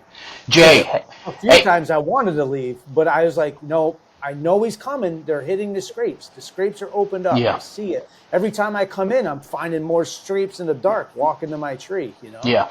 Jay, that brings up a good point, buddy, because, I mean, we talked about that at camp, you know, because, I mean, you had a little over a mile hike, you know, to get back into the location, you know, where you were at. And we talked about this, about your approach and what you do instead of ramping up, because it's like, oh, I'm right there, and let's just get to there. Tell everybody about how your approach is whenever you get to that last little portion and how slow you take it. Yeah, so I started like almost 2 hours before it even gets light. I'm at my truck, and when I have my stuff, if you guys notice, I don't have any of my hunting stuff on. When I'm at camp, when I'm driving, it's all, I have my insulated underwear on, but I'll have like jeans and a shirt, but that's also treated, scent free. You know what I mean? So then I get to the truck, I take my stuff out, I put it on, and I'm kind of cold. Like I have like a thin kind of Under Armour type, dry fit shirt. I'm a little cold, but I know I'm going to sweat, and I don't want to sweat too bad. Yeah. And I have all my gear on my backpack, strapped in my backpack, and I walk. So I once I find my spot, right, I find a spot, and then now I go to the path out, right? So my entry and exit. I get to the tree, and I go, okay, I'm parking there. What's the best way? And I start looking at Onyx, and from my tree that I just hung, I start setting waypoints, right, all the way down to my truck. And then as I'm walking, there's debris, there's logs, there's rock piles, whatever it is, but I'm hitting my tracker, right? And I do it during the day. So now I got my tracker on my Onyx, and I'm walking out, and I'm coming around. If there's something on the ground, or like a stick, I might move it out of the way. And I'm going all the way down the easiest path right to my truck. So now when I come in the morning, like I said, I'm like 2 hours before it gets light, I'm at my truck. And so I'm not in a hurry for anything. Everything at my truck's being done quiet, getting all my gear ready, everything's in the pack. And I turn my phone on, and I see my track because I saved it. And I hit the little button, and you can see the blue arrow, like where you're facing. Yep. And I just keep that on my track that I did during the day. That is the best route possible. And I put my phone in my bino harness, and I'm just walking, and every once in a while I just go like this, and I'm like, oh, got to go this way a little bit, go this way a little bit. And then right before I get to the top of this hill, and I break over, and my tree stands like 200 yards down this ridge. Before I get to the top, there's this huge tree and a log. I stopped there, I sat down, and I sat there for probably 30 minutes till I cool down. I'm not sweating anymore. I take my gear out. I put everything on, right, that I need. So when I get to the tree, I'm not screwing around with anything. The only thing I'm hooking on is my harness. Everything, my release, everything is there so I can tiptoe in a tree. And as soon as I get in a tree, there's no moving around. There's nothing. I get everything ready, and I start walking. Now, once I break that ridge, right, and I start coming down, now I'm tiptoeing. Like I put my foot down, my heel, and I kind of roll, right? Yeah. And then I do a step by step. And this last part takes me about 40 minutes to get like 200 yards. If I feel a stick, I kind of lift my foot up and move it over. And I just roll. Then the last like 80 yards, I moved all the leaves out because now I'm getting really close. So on the other side of my tree, within 100 yards, the deer are bedded. So that 80 yards behind my tree, I cleared all the leaves out. And now I'm walking in dirt. I put one glow tack on my tree that I take it out when I leave. You know what I mean? So now I don't have to play with my phone or nothing. I got my red headlamp on. Now I see the tack, and I'm just walking towards that. I get there, my bow gets hooked on my rope to pull it up. I hook on my harness. I go up the tree, pull my bow up, hang it up. All I got to do is knock an arrow, and I'm sitting there like this in the complete darkness, not playing with this, putting binoculars, getting this on, getting my release on. I do that all prior. And when I do that, I noticed over the years, once I started doing that, in the dark, deer are coming. And it never used to happen before. You know what I mean? So now, obviously, it's working because I'm in my tree. I know where they're bedded. And within 5 minutes, or while I'm pulling my bow up, deer are coming. I've had it happen so many times in the dark that I can't pull my bow up. I'm sitting there, and I almost had a deer walk on my bow one time. Like, come right up and smell my bow and just stepped right over it. because of the way I do it. And then what I do is it starts getting light. So I'm in my tree probably a good 45 minutes to an hour before it even gets light. And I know the deer heard me coming in, right? There's deer that hear me. They didn't see me because the way I was coming in, there's nothing. It's just a ridge. It's a flat ridge. Everything's down below where they're bedding.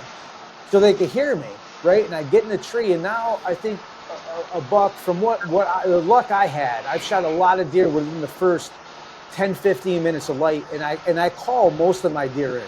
Most of the deer I shot, almost all these deer, I've called them in. And right when the sun starts coming up, it's legal shooting light. I'll sit there, I'll do a couple little a couple little grunts, and then that's it. And I think, because then I'll hear walking, I'll hear the deer coming, and I shoot them. It's happened so many times, because I think they heard me come in, but I didn't sound like a person, right? I wasn't walking like a moron. I'm walking very steady, kind of quiet, no dinging of metal, no. Every noise was kind of a natural sound, right? You didn't hear metal hitting metal, which is not a natural noise in the woods.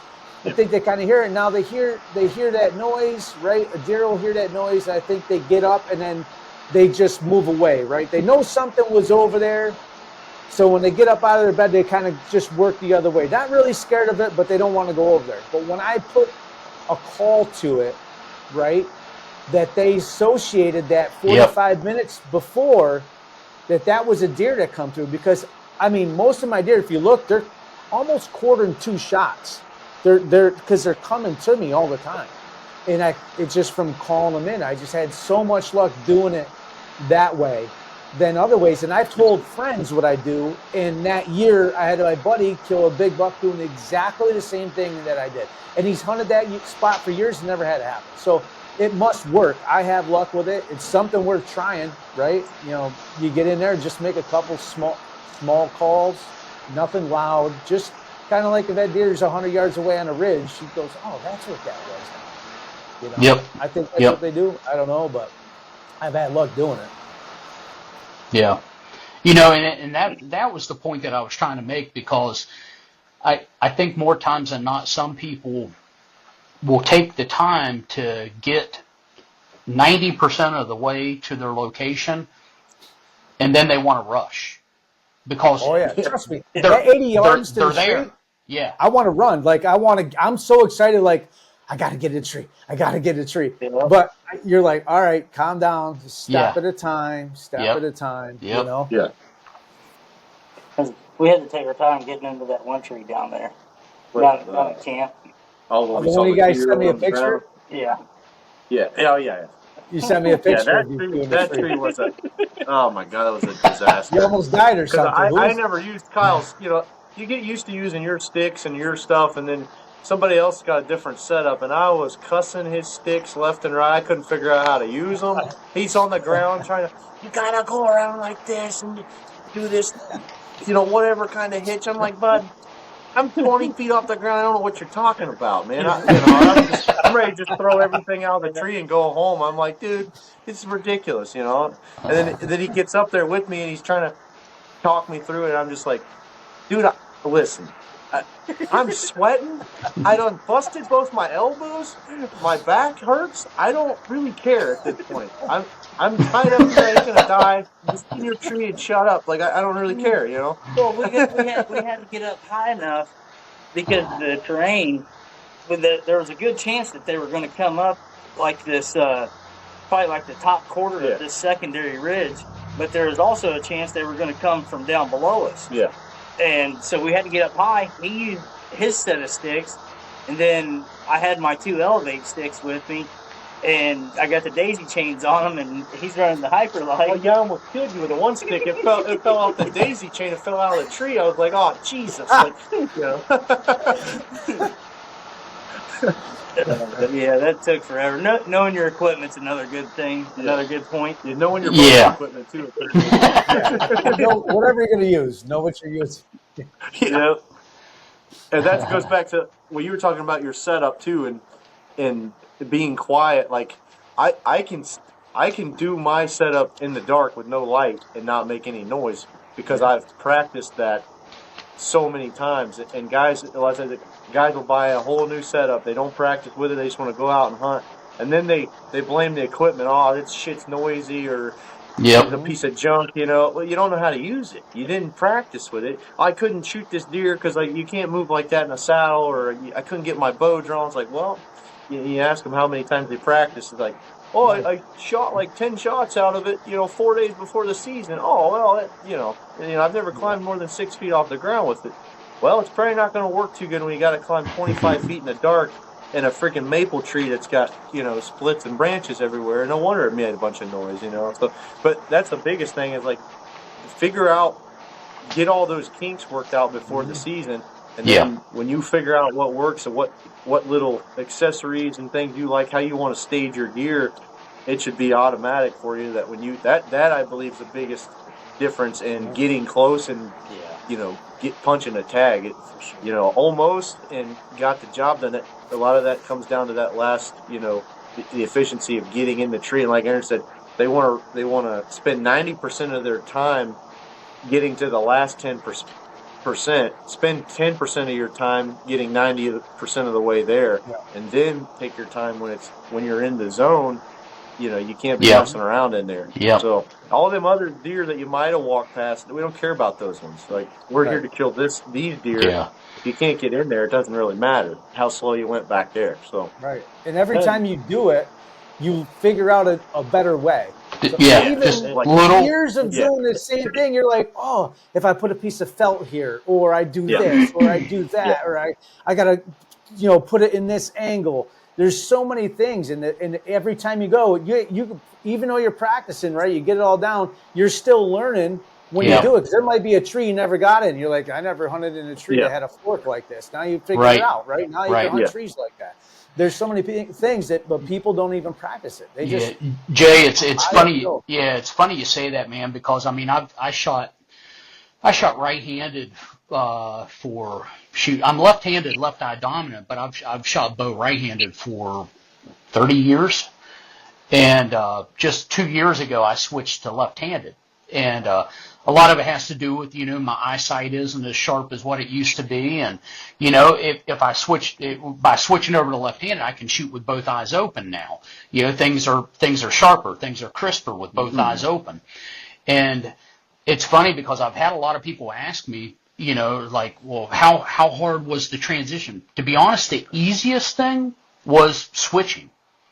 That was the easiest thing. It's all the other things that you're used to carrying your release in this pocket. You're used to carrying this in another pocket. You're used to carrying this and, hunting from the ground, spotting and stalking. Your lead foot, was always my right, was always my left foot.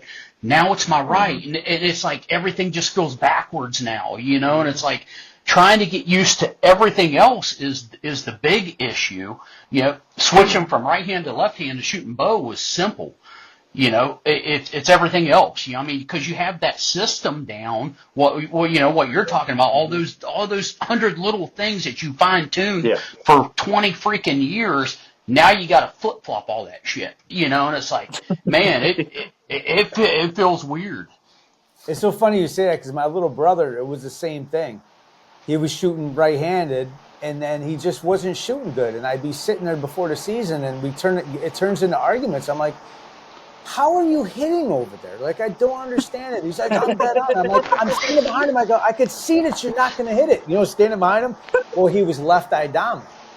Left-eye dominant. So he was good. Yeah. Oh, yeah. Pin was freaking so far out, to try and make up for it. So we switched, right? I did the test. Well, he's left-eye dominant. So now he shot left-handed, beautiful. The hardest part is the knock in the arrow. Yeah. So now he's got to he's not good enough with his left hand to knock it, right? So he's got to do it right. He freaking switches hands. Like if you ever miss a deer, it's over. You're not getting another shot. He's got to switch hands 3 times in order to do it. It was hilarious, But yeah, he had the same thing. He went from right-handed to left-handed. I'll be. Yeah, that's pretty cool because it's funny.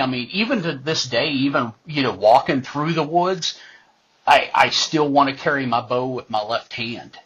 Yeah, and even though that I'm shooting left-handed, and then I'll switch, I'll transition over and, get ready for a shot. But I still catch myself carrying my bow through the woods with my left hand. I'm all screwed up. No, but like what Seth was saying with like practicing and stuff like that, I talked about on our last episode there a little bit. But at the end of the day, there's a lot of people that think just because you buy the most expensive equipment and this and that, like you're gonna be all set. Like no, shit don't kill deer for you. No, Yep. you can't buy good woodsmanship at the end of the day. I mean, Yep. you have to. And I think, unfortunately, for a lot of people, and me when I was growing up doing it, was like the Outdoor Channel screwed up a lot of people. You know what I mean? They make it look so easy. And even with scouting and going out actually hunting, it's like you're more drawn to areas that looked like it was a cool spot to shoot a deer.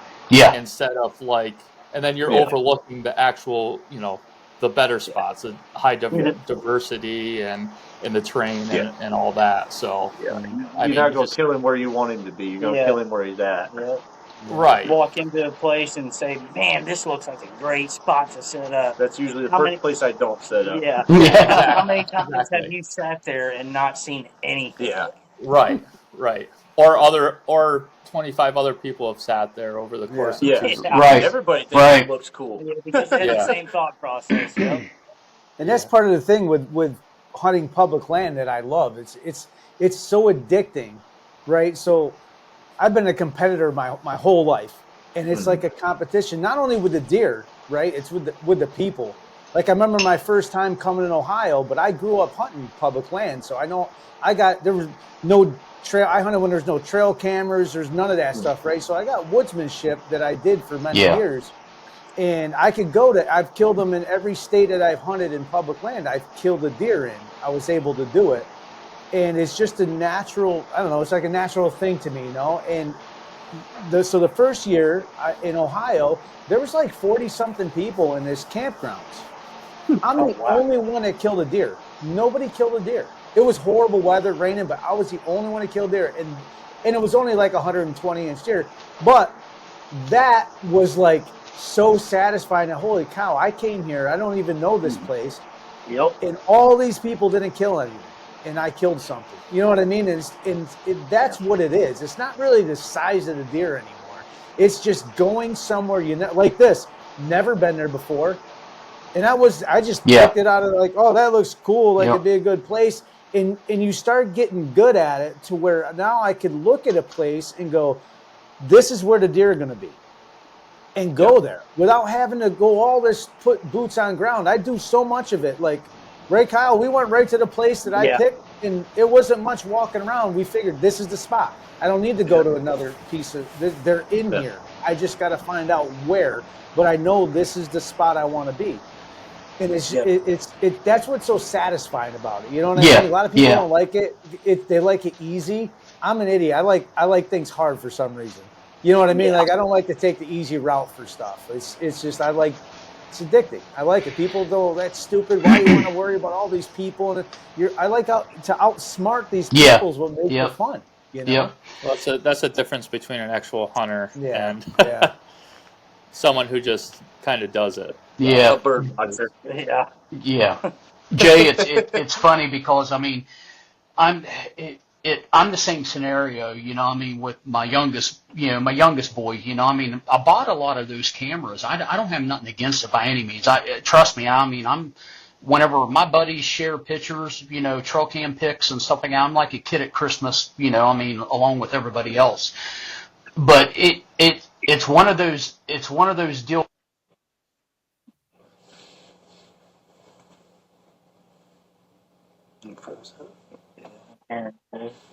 Oh, we lost him. No. Oh, we lost him.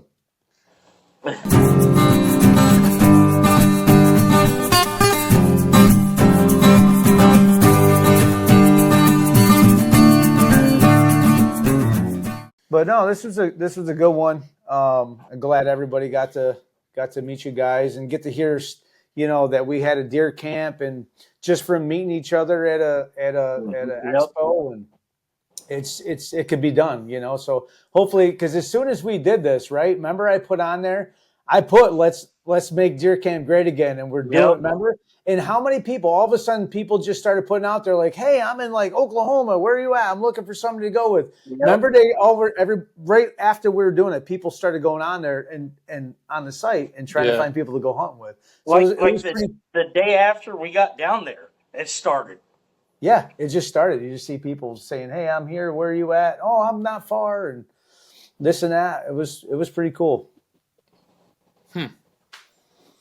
So everybody knows we're having difficulty. Aaron's lost his audio, so we can't hear him. But that's all right. It was a great episode. I thank you guys a lot for coming on. No especially problem. Especially for the friendship, and this is like a friendship for a lifetime. We're always going to be close. We're always going to be able to, hopefully we hunt other states together. We just keep doing deer camp, as often as we can, God willing, and maybe it grows. Maybe we get a couple more people, who knows, but it's fun. It's a great time. And I look forward to it again. We got turkey coming up. Maybe we'll do something turkey season. Kyle's going to be his first year turkey hunting, right, Kyle? Yeah, he's already planning on going to Pennsylvania with me on the way back from TAC. So, because I'm going to be doing Pennsylvania, so I had a different buddy of mine last year that was new to turkey hunting, and we didn't kill one in the one property that he has to hunt. So I said, well, if you want to go out of state, Pennsylvania's got a cheap tag. Keep that on the DL, so there's not a bunch of people over there. That's what we're talking about doing it too. Yeah, because we're going to do so it. I took It's a guy last land year. all over there.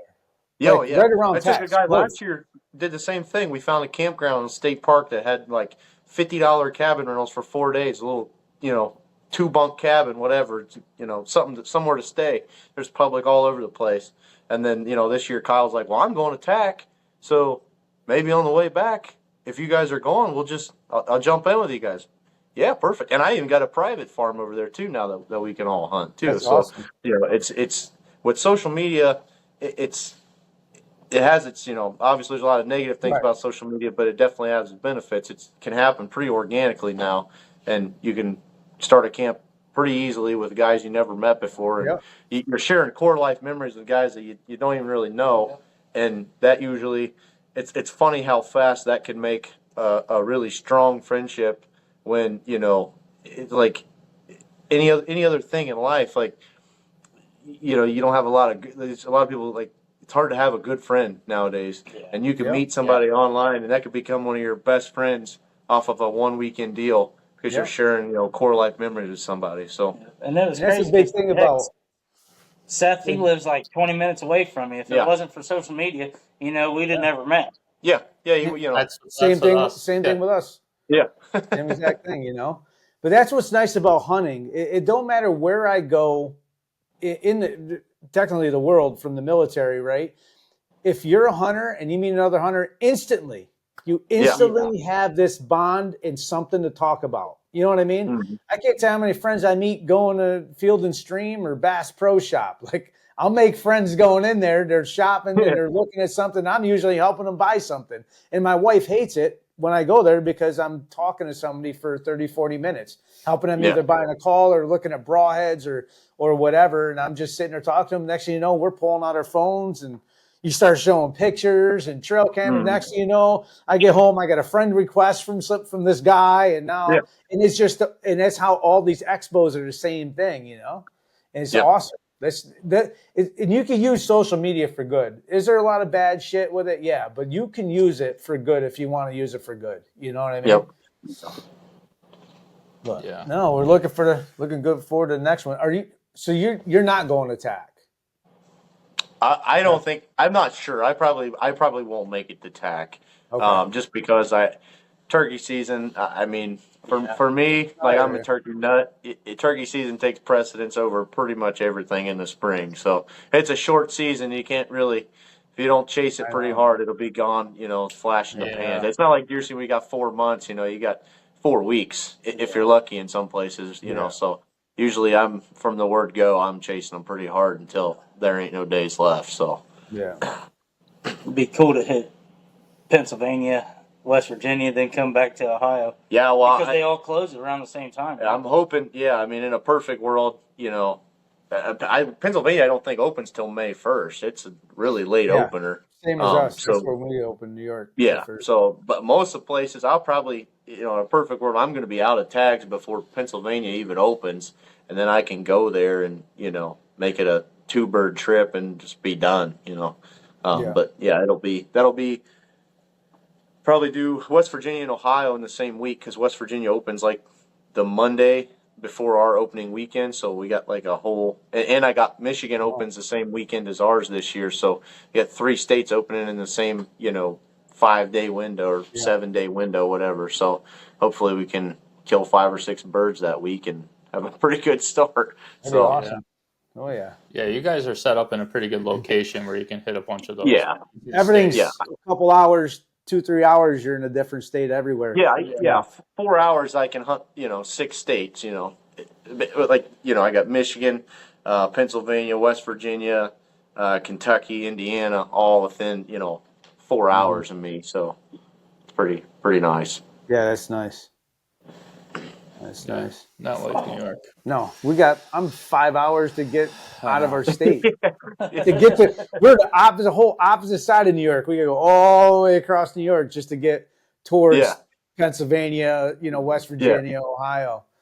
It's a freaking drive. It's a haul. I think as far as turkeys go, I think the only place located better is probably Tennessee or Kentucky. I mean, you really can't you can't beat where we're at. I mean, especially when you're talking deer and turkeys. Like we've got big deer.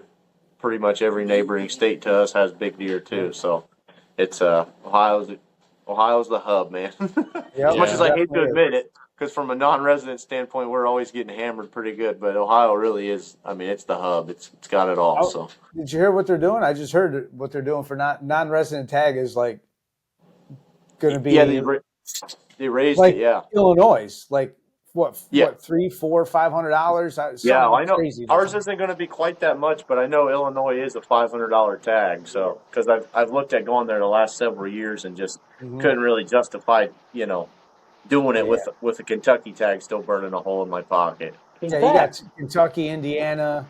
Can you guys hear me I now? spend $500 for. Hey, we hear you. He's back. He's sideways. He's got but he's 99% connection now too. Yeah. Have to reset your router. No, I had to delete the entire app and re-download it. Oh, geez. Goodness. You're sideways. That's how you are.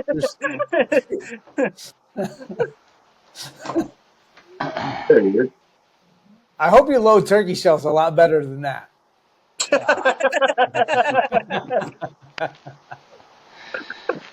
Yeah, I don't know why the hell that did that. Yeah, I had to delete the app and completely re-download it. Huh. So, Those Chinese apps. China. Yeah, we're just talking about a little bit of turkey hunting, maybe getting together and doing something and kill some turkeys coming up. Matter of fact, I gotta send you for my loads. I'll do it this week. I'll send you a message or what I'm. let me know what you need. So, I want you when you get the before you put my pellets in, I want you to hold them in your hands and like. Pray Pray over the like pellets, yeah. You got to kiss them all individually. And then put them in the shell. That's what I want. roll them around in my hand like I do my nut sack. Yes. Yep. And then put them in the hall. Put a little, That's what you're little gonna ball sweat on there. Yeah. Oh man. I wish we could share all the names of the new turkey loads that we're coming up with. Remember when? Oh my God! Oh, I thought. Yeah. No, we can't share that. We're gonna have. He's gonna have like an X-rated like category. X-rated Sattie. And That'd be a Patreon Just one. because You of the gotta pay name. for that, you know. That shit ain't free. Remember, I told you inappropriate ammunition. So There you go. You have that own, and you it's can a little. you You have to pick pay that up extra with for that. flashiness. You gotta pay for extra for that site. So you go on Sattie's Fatties for $5. You could click on this, and you're gonna see Yeah. the different loads. Yeah. Become a Patreon for your perversion. Yep. You should have. We're just. I mean, it was on and on about names Oh, that it we was come up vulgar for as loads. hell too. Yeah. At first I thought you were going to say, I wish we could share all the stories that we told each other at deer camp. I said, we cannot do that. Oh no, we did. Yeah. You cannot do that. But that changed Yeah, my that name, was- if so. Yep. Yeah, we had a lot of story time when we're putting fire in a wood stove. Yeah. And Jeremy Woods got more ammunition for a spank bank. Oh, God. Freaking picture we took today that Seth shared to the admin group. Yeah. I made sure I made sure I stood in front of the fan for 5 minutes before we took that picture. and he was doing all that. He was in Aaron's cot when he wasn't there. Yep. So he was pretty hot back Yeah. Yeah. So, Aaron put his nutsack on your pellets. I put my nutsack on his pillow.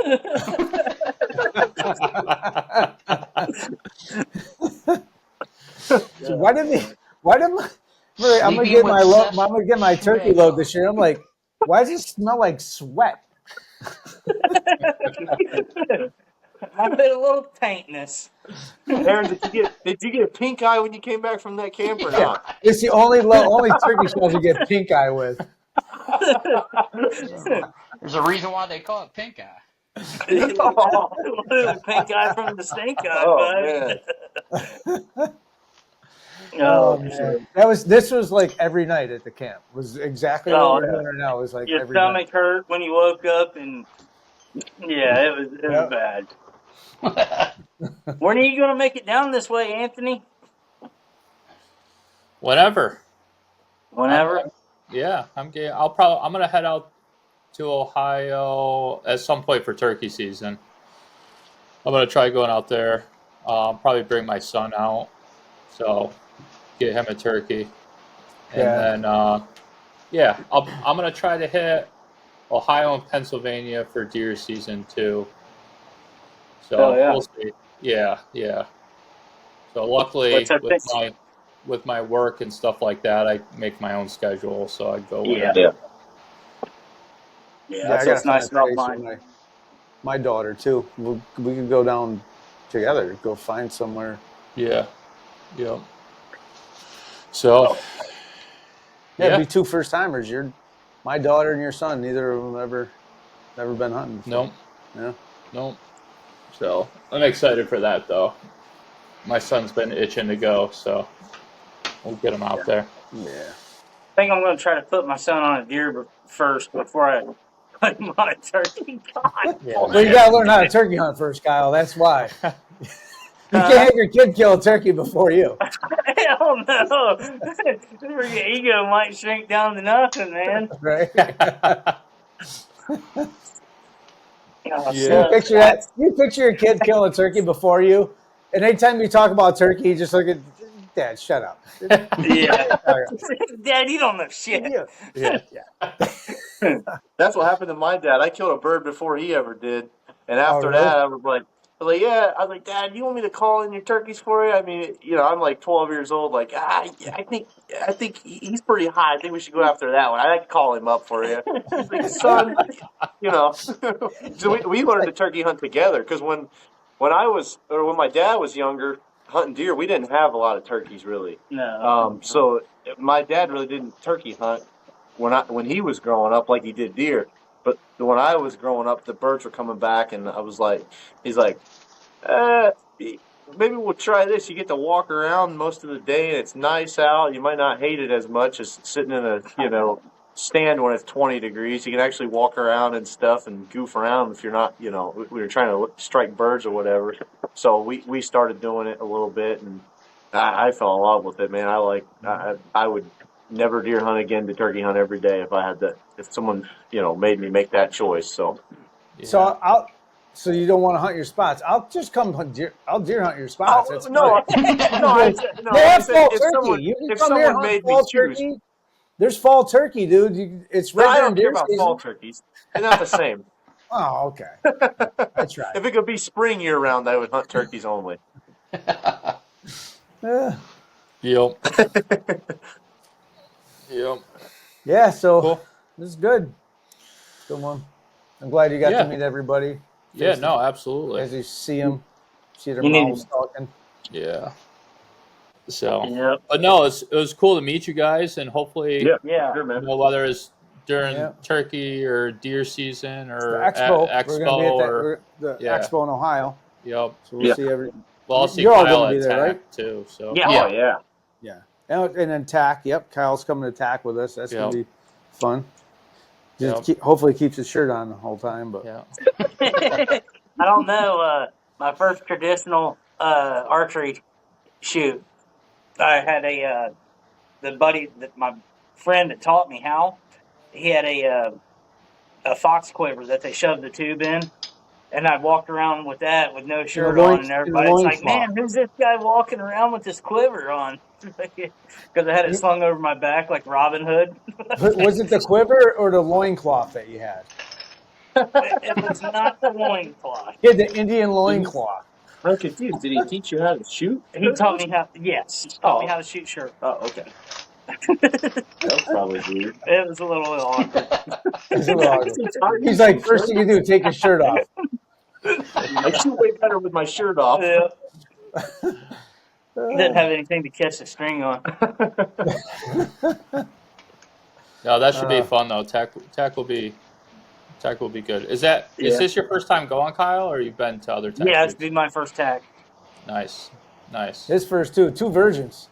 Yep. That's right. So I was shooting I sent a picture to Jeremy in the other group chat that I'm in, and I was shooting 297 at 380 grains with those F5s.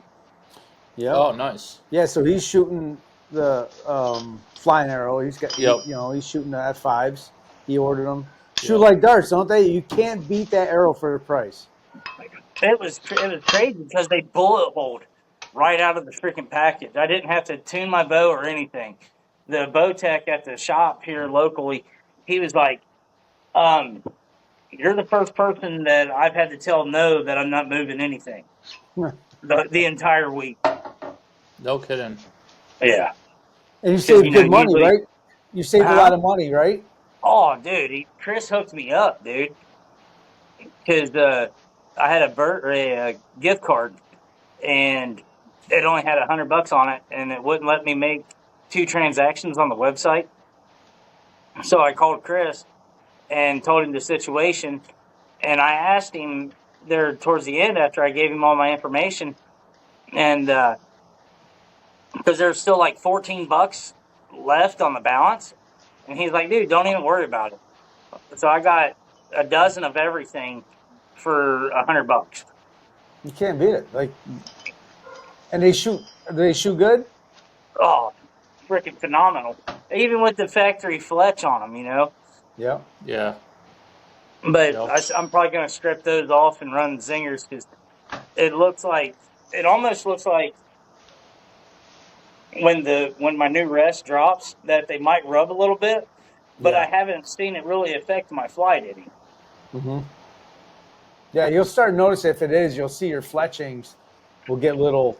You see marred up, little bars on them. Yeah. Yeah, I'm running the TAC veins on mine, and those things. I made a couple the other day, and I just took them out just to shoot, just to kind of gauge how they were flying, and those things are like freaking darts, man.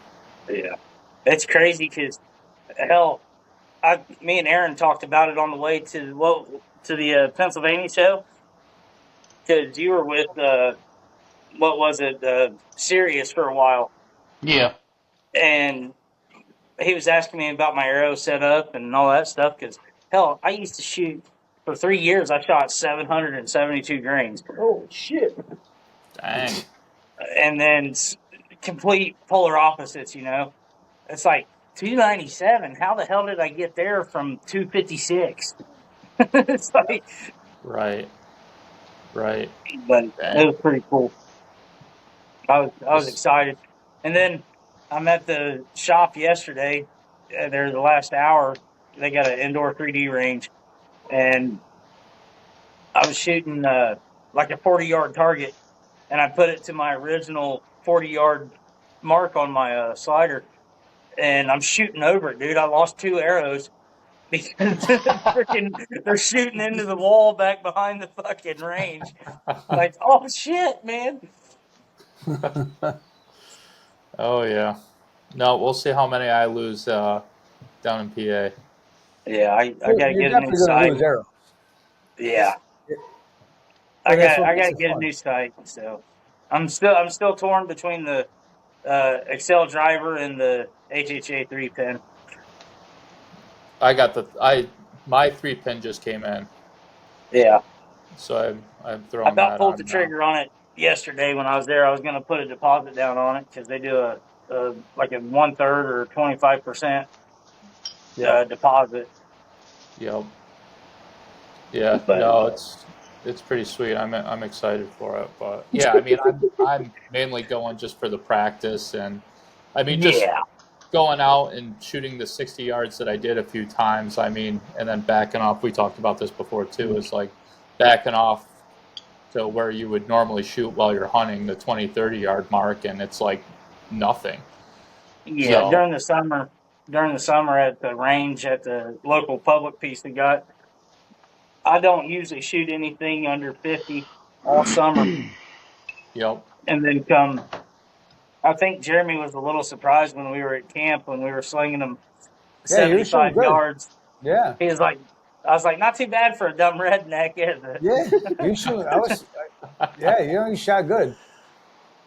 You shot good. But And it's that fun. And that's the thing. It just makes you a better hunter. That's all we're doing. Oh yeah, yep. Just makes you a better hunter. Makes you more confident in your equipment. That's for sure. 100%. Yep. Cool. Yeah, man. So next thing we'll be doing, we got to test out some Sattie's fatties. I know. We'll I do a little think video. mine just showed up at the gun store. Nice. Yeah, so I got to go I'll pick them up tomorrow. I got a little while before I get mine. Aaron's got to get caught up. Yeah. You're last on the list. What's that? You're last on the list. You could just drive to his house and get him. Yeah. I left him a little sweetheart message on the freaking notes at the bottom of the order page. So I'm probably last on the list. I'm a really bad example for how efficient those shells are. I miss like 7 turkeys a year. I miss so many turkeys. I brag about it to everybody. I'm like, hey, listen, bud, Aaron. You did not take first place in that. I did. I won You're the my contest favorite for the. customer. I miss more turkeys than all you guys. That's funny. Shit. But no, I appreciate you guys coming on. Look at Aaron's still working. Look at the guy. He's still working. I am. No rest for the wicked. Nope. Hey, when you got a product that's that good, that's what happens. Yep, that's a good problem to have. It is. Yeah, I appreciate that, guys. I do. So Jen's back there loading right now. I'm taking care of this over and under, getting that taken care of. So yeah, she's been Teamwork makes the dream work.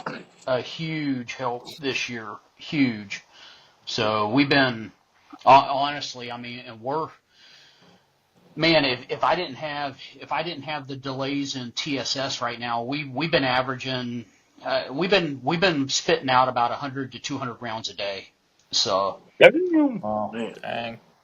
yeah, so I mean she's been a huge help. So she's been doing the majority of it while I've been getting back into doing a lot of gun work and stuff like that. So which I wouldn't have it any other way. I mean, I'd love to see her, handle the ammunition side of it, so I can start getting back into a lot more of the gun work and the customizing and, custom rifles and stuff like that. And he also does rifle ammo too, so it's not just turkey. Yeah. Yep. Yeah, there was a whole board. Last time we were just there the other night, there's a whole board of rifle orders that he has too. So Yeah. Yep. Some of those 6.5 loads you were making there a while back, those things look pretty freaking nasty. Yeah, those ones that yeah, I got out of the man, I got them a little too hot. The 6.5 PRCs. I mean, Yeah. I got those Barnes bullets, 127 grain Barnes bullets. I got them right at just a hair under 3,200 feet per second. Ooh. wow. Yeah, they're Yes. smoking. So Might have got them a little too hot, he said. they're a little spicy. They're a little spicy. So Everything, yeah, everything you've ever loaded for me, you tell me that. Like you made me some 44 mag rounds too, and you're like, they're gonna be a little hotter than what you can buy at the store. I think. Yeah. Like, yeah, they're much hotter. they're a lot hotter. Yeah, they're way hotter. These Yeah. things hit like a fucking 20 gauge. Yeah. Those 44s. That's funny. I forgot about that. So Yeah, those were sick. I was like, they oh, were. shit. They were. Yeah, they had some snap to them. Yeah. So I had to mess with my elevation a little bit on my dial on that one. I was like, get the bring that up a little bit. yeah. That was wild. Who ended up buying that off of you? That 44. Who did I sell that to? He wasn't a felon, I don't think. So, I hope not. I don't. Who did I sell that gun to? I can't remember. One of my buddies has it. Yeah. I can't for the life of me remember who. But Is it fucking Tinsman? no, I don't remember who bought that. I just got rid of it not too long ago. I sold Yeah. it. I bought a Yeah. 44 Rossi off of him and then sold it back to him. I wish I'd have kept it. Oh yeah, no, that was just a gun that I thought was a good idea, and then never shot the damn thing because Aaron built too cool of a gun. So I always left that other gun in the truck, and I was like, I need to just probably get rid of this thing. It was a waste. I wanted to see somebody use it and do something with it, and I mean, all I did was shoot it a couple of times a year to make sure it was on. And I always said I was going to take it out and shoot something with it, and then I just kept grabbing the 450 instead. Yeah, It that shoots 450 doesn't mess around. It shoots way too good. And I was just like, it, can't leave it in the truck. Did you have your little brother use it? Oh yeah, he got scope bit really hard. I said Kid that missed was like the first thing freaking I 7 said. deer in one day. What's that?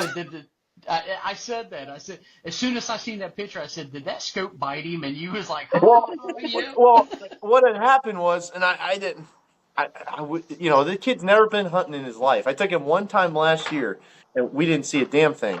I took him this year during gun season, and we're not even, like, I hadn't hunted this farm since opening week. And it's, that'd been 2 months ago. We hadn't hunted the farm in 2 months. And we weren't even set up yet. And, like, it was funny. It was super cold at gun week. We finally got good weather this year. And it was like, wind chill, it was probably like 12 degrees. It was cold. This kid's never really been hunting. I was like, man, I don't know. I don't really want to get him up in this ladder stand because the wind's just going to be beating the hell out of us. And he's probably not going to like it too much. And we go over to the ladder stand, and there was a tree that had just blown down. It was brand new. It's not usually there. Big-ass tree. And there was a pit where the root ball was. And I was like, you know what? I was like, hop in that hole right there. And he was like, what? I was like, just get in that hole right there. I was like, we're just going to set in this pit right here by this root ball. And he's like, okay. Like, I was like, we won't be in the wind. We're kind of down in the ground. Be a little bit warmer under there. And I'm like trying to get the tripod set up. And because, he's shooting a 450. Like, kids, he's 11, 12, but he's a small 12-year-old. Is it 12? 80 pounds, maybe? Yeah, he's a small 12-year-old. He wasn't, So I was like, yeah, this gun's, he's a little scared of it. He shot it one time last year and, scared the shit out of him. I was like, bud, you're just going to have to go with it. You're going to kill whatever you hit. So I'm trying to get the tripod, like, set up in this hole. And he's, like, standing there. I said, damn, that scared the fuck out of I me. said, just look out in the field. I need you to just pay attention and look for deer. And my back is turned, and he's like standing there up on the ledge, above this hole, and he's like, hey, there's a deer. And I'm like, oh, yeah, okay. Like, all right, smart ass. It's like not even legal shooting light yet, And like, he's like, no, there's a bunch of them. And I turn around, there's just like 30 deer running out. I'm like, oh, Jesus Christ. I'm like, get in the hole, get in the hole. And he jumps in there, and like, I'm looking at my phone, and it was like, it just was like right at legal, you know. It's like legal shooting light finally. I'm like, and there's deer just running everywhere. And I'm like, holy shit. And he's like, well, which one do I shoot? And I'm like, well, I don't know, but you got to pick one, you know. And finally, they kind of busted us. And the one doe, she did what the nanny does always do. She ran at us. And then she stopped in the woods with us, and she's like 20 yards. And I'm like, shoot that one. Like, that's the closest one. And I didn't realize that I had it's a collapsible stock, you know, and you know. So I had it all the way out for how I shoot it. And I'm not thinking, like, he's shorter than me. You got to bump it in a couple notches. And I'm like, do you see her? Like, he's like, I can't see through the scope. I'm like, get up on the gun further. And I'm not paying attention to what he's doing. He puts the gun on top of his shoulder so he can get, boom! Oh, I'm like, he's like, did I get her? And he turns around and his blood just pouring out of his face. And I'm like, Did I get him? what the? Yes. I'm like, what the fuck is? I'm like, you're bleeding, bud. He's like, did I get the deer? I'm like, shit, I don't know. I was like, I don't think so. It didn't look like it. And he's like, well, how am I bleeding? And I'm like, I don't know. And I take his hat off, and dude, he's like cut to the freaking skull. Like, it probably, my mom yelled at me afterwards. She's like, he probably needed to go to the hospital. I was like, he didn't need to go to the hospital. He shot a buck later in the day. Like, it's fine. But he's like, he takes his hat off, and it's just pouring, and he's like, he looks at me, and he's like, I thought at first, I'm thinking we got a catastrophic injury on our hands because he's wiping the blood off, and it just keeps head injuries always bleed more than they should. I thought he was bleeding out of his forehead and his actual eyeball, and I'm like, holy shit, like he's gonna lose an eye probably, like, and he's like, fucked him up. And I'm like, he's freaking out, you know, he's like, oh god, like, and I'm like, just hold your glove on it, and there's deer still just all over the place, and he turns around, and I'm like, shoot that deer, and he's like, okay, and he's like, his eye was so bloody he couldn't see like out of it at all. His blood was pouring, and he starts crying immediately. He's like, I can't see, my eyes bleeding. And he's like, he looks at me, he gives me the gun, he says, you shoot her, and I was like, I don't really want to shoot her. I don't care, dude. Like, he's like, well, if I can't kill one, I want to see one die. And I was like, well, you ain't got to tell me twice. So I wad this freaking doe up, and he's like, you got her, and there's blood flinging everywhere because he's got it all over his hands. It was a fucking disaster. I'm like, Jesus Christ. And then we go over. I look where he shot that deer, didn't hit her, and he's like, you know, he's all fired up because he's got a busted eye and missed a deer and got to watch one die. He's just like an absolute train wreck, and I'm like, you know, everything calms down. I'm like, but let's just sit down for like an hour and just like figure out what the hell's going on because it's like not even 8 o'clock in the morning. Like, I'm not even awake yet, dude.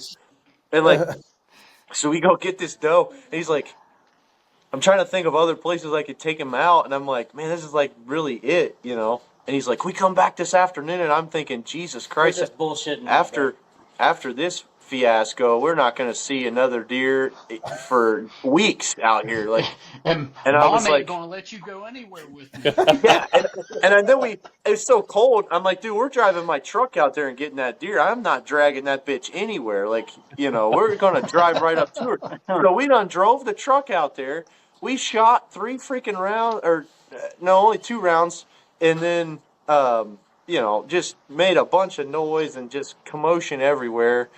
I watched every deer that I think lives in that square couple miles run out of the neighbor's woods after all that. I'm like, dude, there ain't no chance we're seeing shit tonight. But if you want to go, like, let's go to Wendy's. We'll go, you know, we gutted the deer. I took it to the processor. I normally don't do that, but I was like, I'll let him see the whole deal, whatever. Take him out to lunch. I was like, all right, fine, let's go back. I'll be damned, dude, if that whole herd of deer didn't come back that same night. And the same wild-ass rodeo of a freaking evening happened. It was unbelievable. There were bullets flying everywhere. I was like, dude, what in the fuck is going on right now? I was like, we're sitting there, and I'm like, it's like 5 minutes illegal left. We ain't seen a deer, and I'm getting ready to get up and leave, and I look, and there's bucks just running right at us, a whole group of them, and I'm like, oh, shit. I'm like, here they come, and he's like, he goes, which one do I shoot? And I'm like, whatever one you want, just tell me. And there's a pretty good buck in the front, and he can't get a shot off. It gets past us. And then there's two other bucks coming in. One is like super small. I'm like, don't shoot that one, please. Like, just shoot that other one. It's pretty decent. So this little bit better buck, he comes up and he goes to shoot him, and he turns his head, and I realize he broke his whole antler off the other side. So he's a one antler buck, and I'm like, oh, and he's like already pulling the slack out of the trigger. I'm like, oh shit. I was like, well, whatever. Boom! He fucking missed that deer by a mile, dude. I was like, oh Jesus! And I'm like, and I'm trying not to get mad because I'm like, yeah, he's a kid, I like, what the fuck? He was like 50 yards, dude. I'm like, 50 yards in a wide open field. I'm like, what are you doing? Like, I thought Mom said that you were like a good shooter in Boy Scouts or something. What are you doing? Like, I'm like, got the rest of the kids in your Boy Scout troop, they blind? Do they have eyeballs? Like, the fuck? Like. And so this deer runs out. He's like 120 yards. He's like, can I shoot him again? I'm like, you couldn't hit him at 50. I don't think you're going to hit him at 120. But, I mean, go ahead, kid. Whatever. Boom. He shoots again and missed like by a mile again. I was like, all right, listen, you got one fucking bullet. Like, you got one bullet left. I had to go to the store after that. Like, this one little tiny-ass buck is just looking around like, holy shit, what is going on? And he I'm like, just calm down. This deer walks up 20 yards, and I'm like, he's like, oh, can I shoot him? I'm like, well, you didn't hit nothing else, so yeah, go ahead, like, whatever. And I'm like, please, God, like, just please, God, don't let him miss this freaking. He's 20 yards away, dude. And he freaking finally 10 rings him, and he runs like full tilt into a fence, and he's like, I'll never forget. He turns out, looks at me, he's like, I wish I would have been recording. I got that motherfucker. I was like, oh. I was like, yep, you did, bud. I was like, great job, man. It was awesome. It was like, it was like the craziest day ever. I'm like, I have never in my life gotten 5 shot opportunities with a rifle in one day, and gas your head open. Yeah, and bust his head open. Yeah, it was freaking awesome, dude. He'll remember that the rest of his life. He's gonna be telling all his friends. His kids.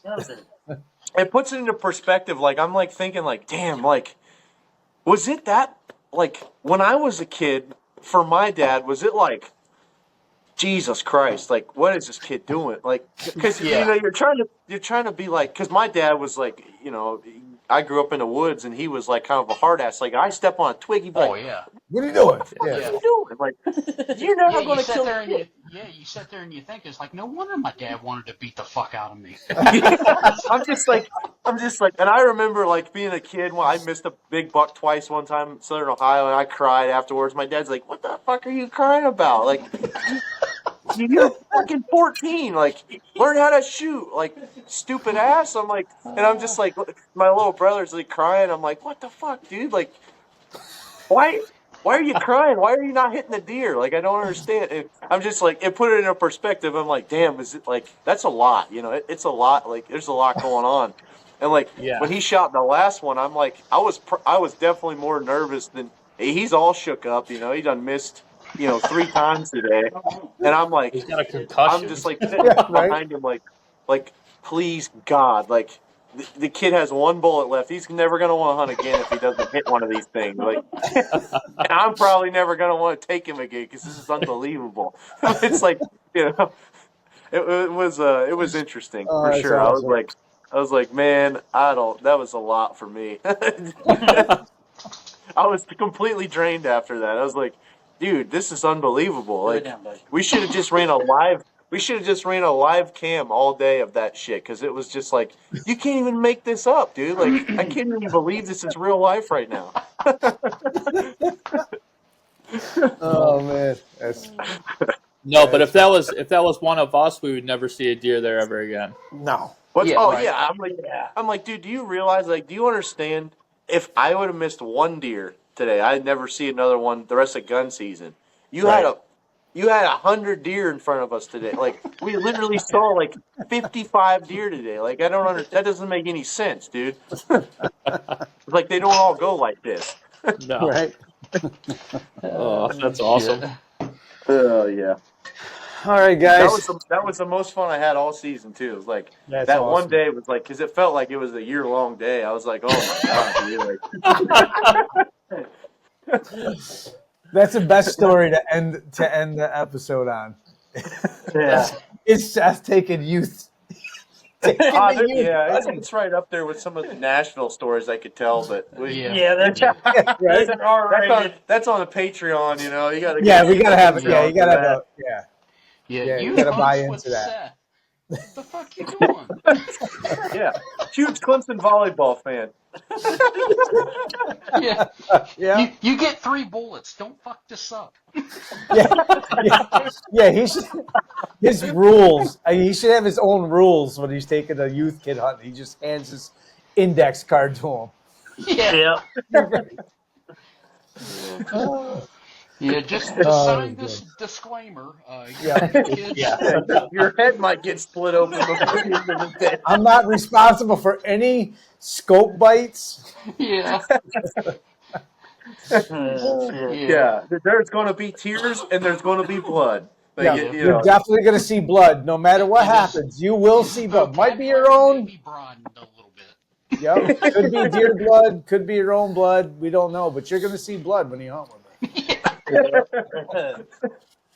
And you're going to learn. Hey, you're going to learn something that you will remember the rest of your life. Like he's probably never going to put his eye close to his scope ever yeah, again. I guarantee it. I guarantee it. Like, and I remember, like, I sent the video. Like, I'm sitting there, you know. He turns around and it's just pouring, and I'm like, hey, but like, I had already shot that one doe out in the field, and I was like videoing it, like, look at this doe, you know. I sent to my buddies, just dicking off or whatever. I was like, we got a deer down. I was like, hey, Weston, turn around. And just blood just pouring out of his face, and they're all like, oh yeah, like. I remember my first time, you know. I remember my first beer, you know. It's great. What's up, Ronnie? Ronnie. But no, I appreciate it, guys. Thank you so much. Thanks for having us, man. You know, thanks for coming on. But more of that, thanks for the friendship. You know, it means a lot. Definitely.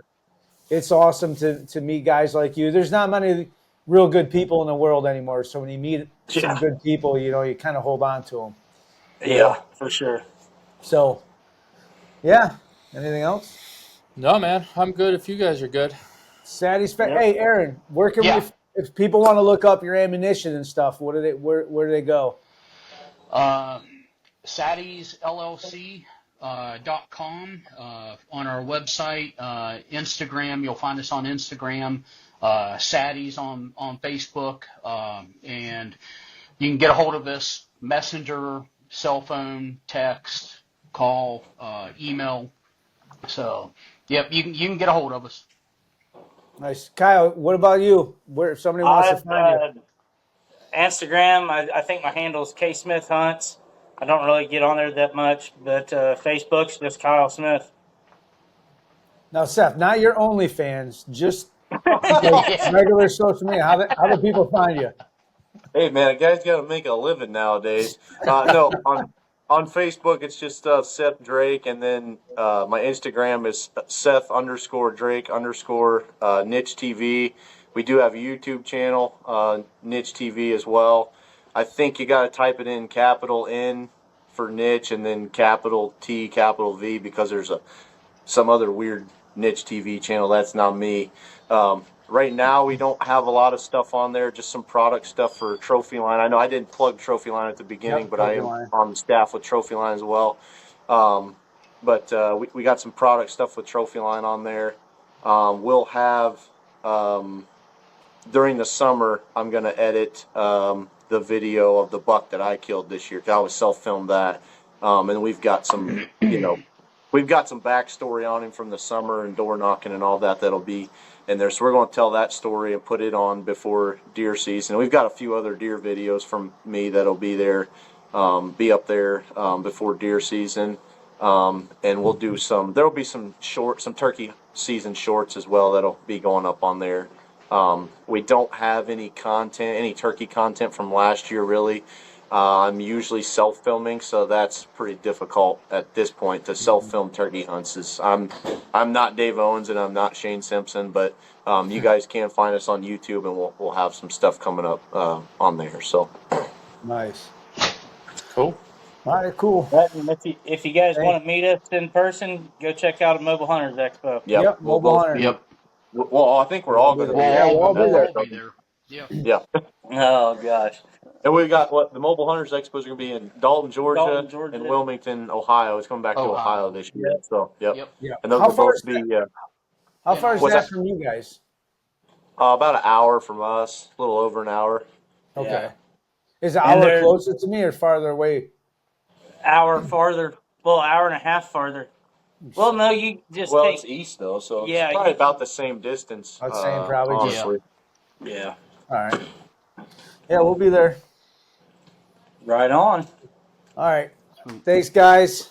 Yep, Appreciate yep. it. We'll see. Yeah. Thank you guys. Appreciate Yeah. Yeah, no problem. Clear. it. See you guys.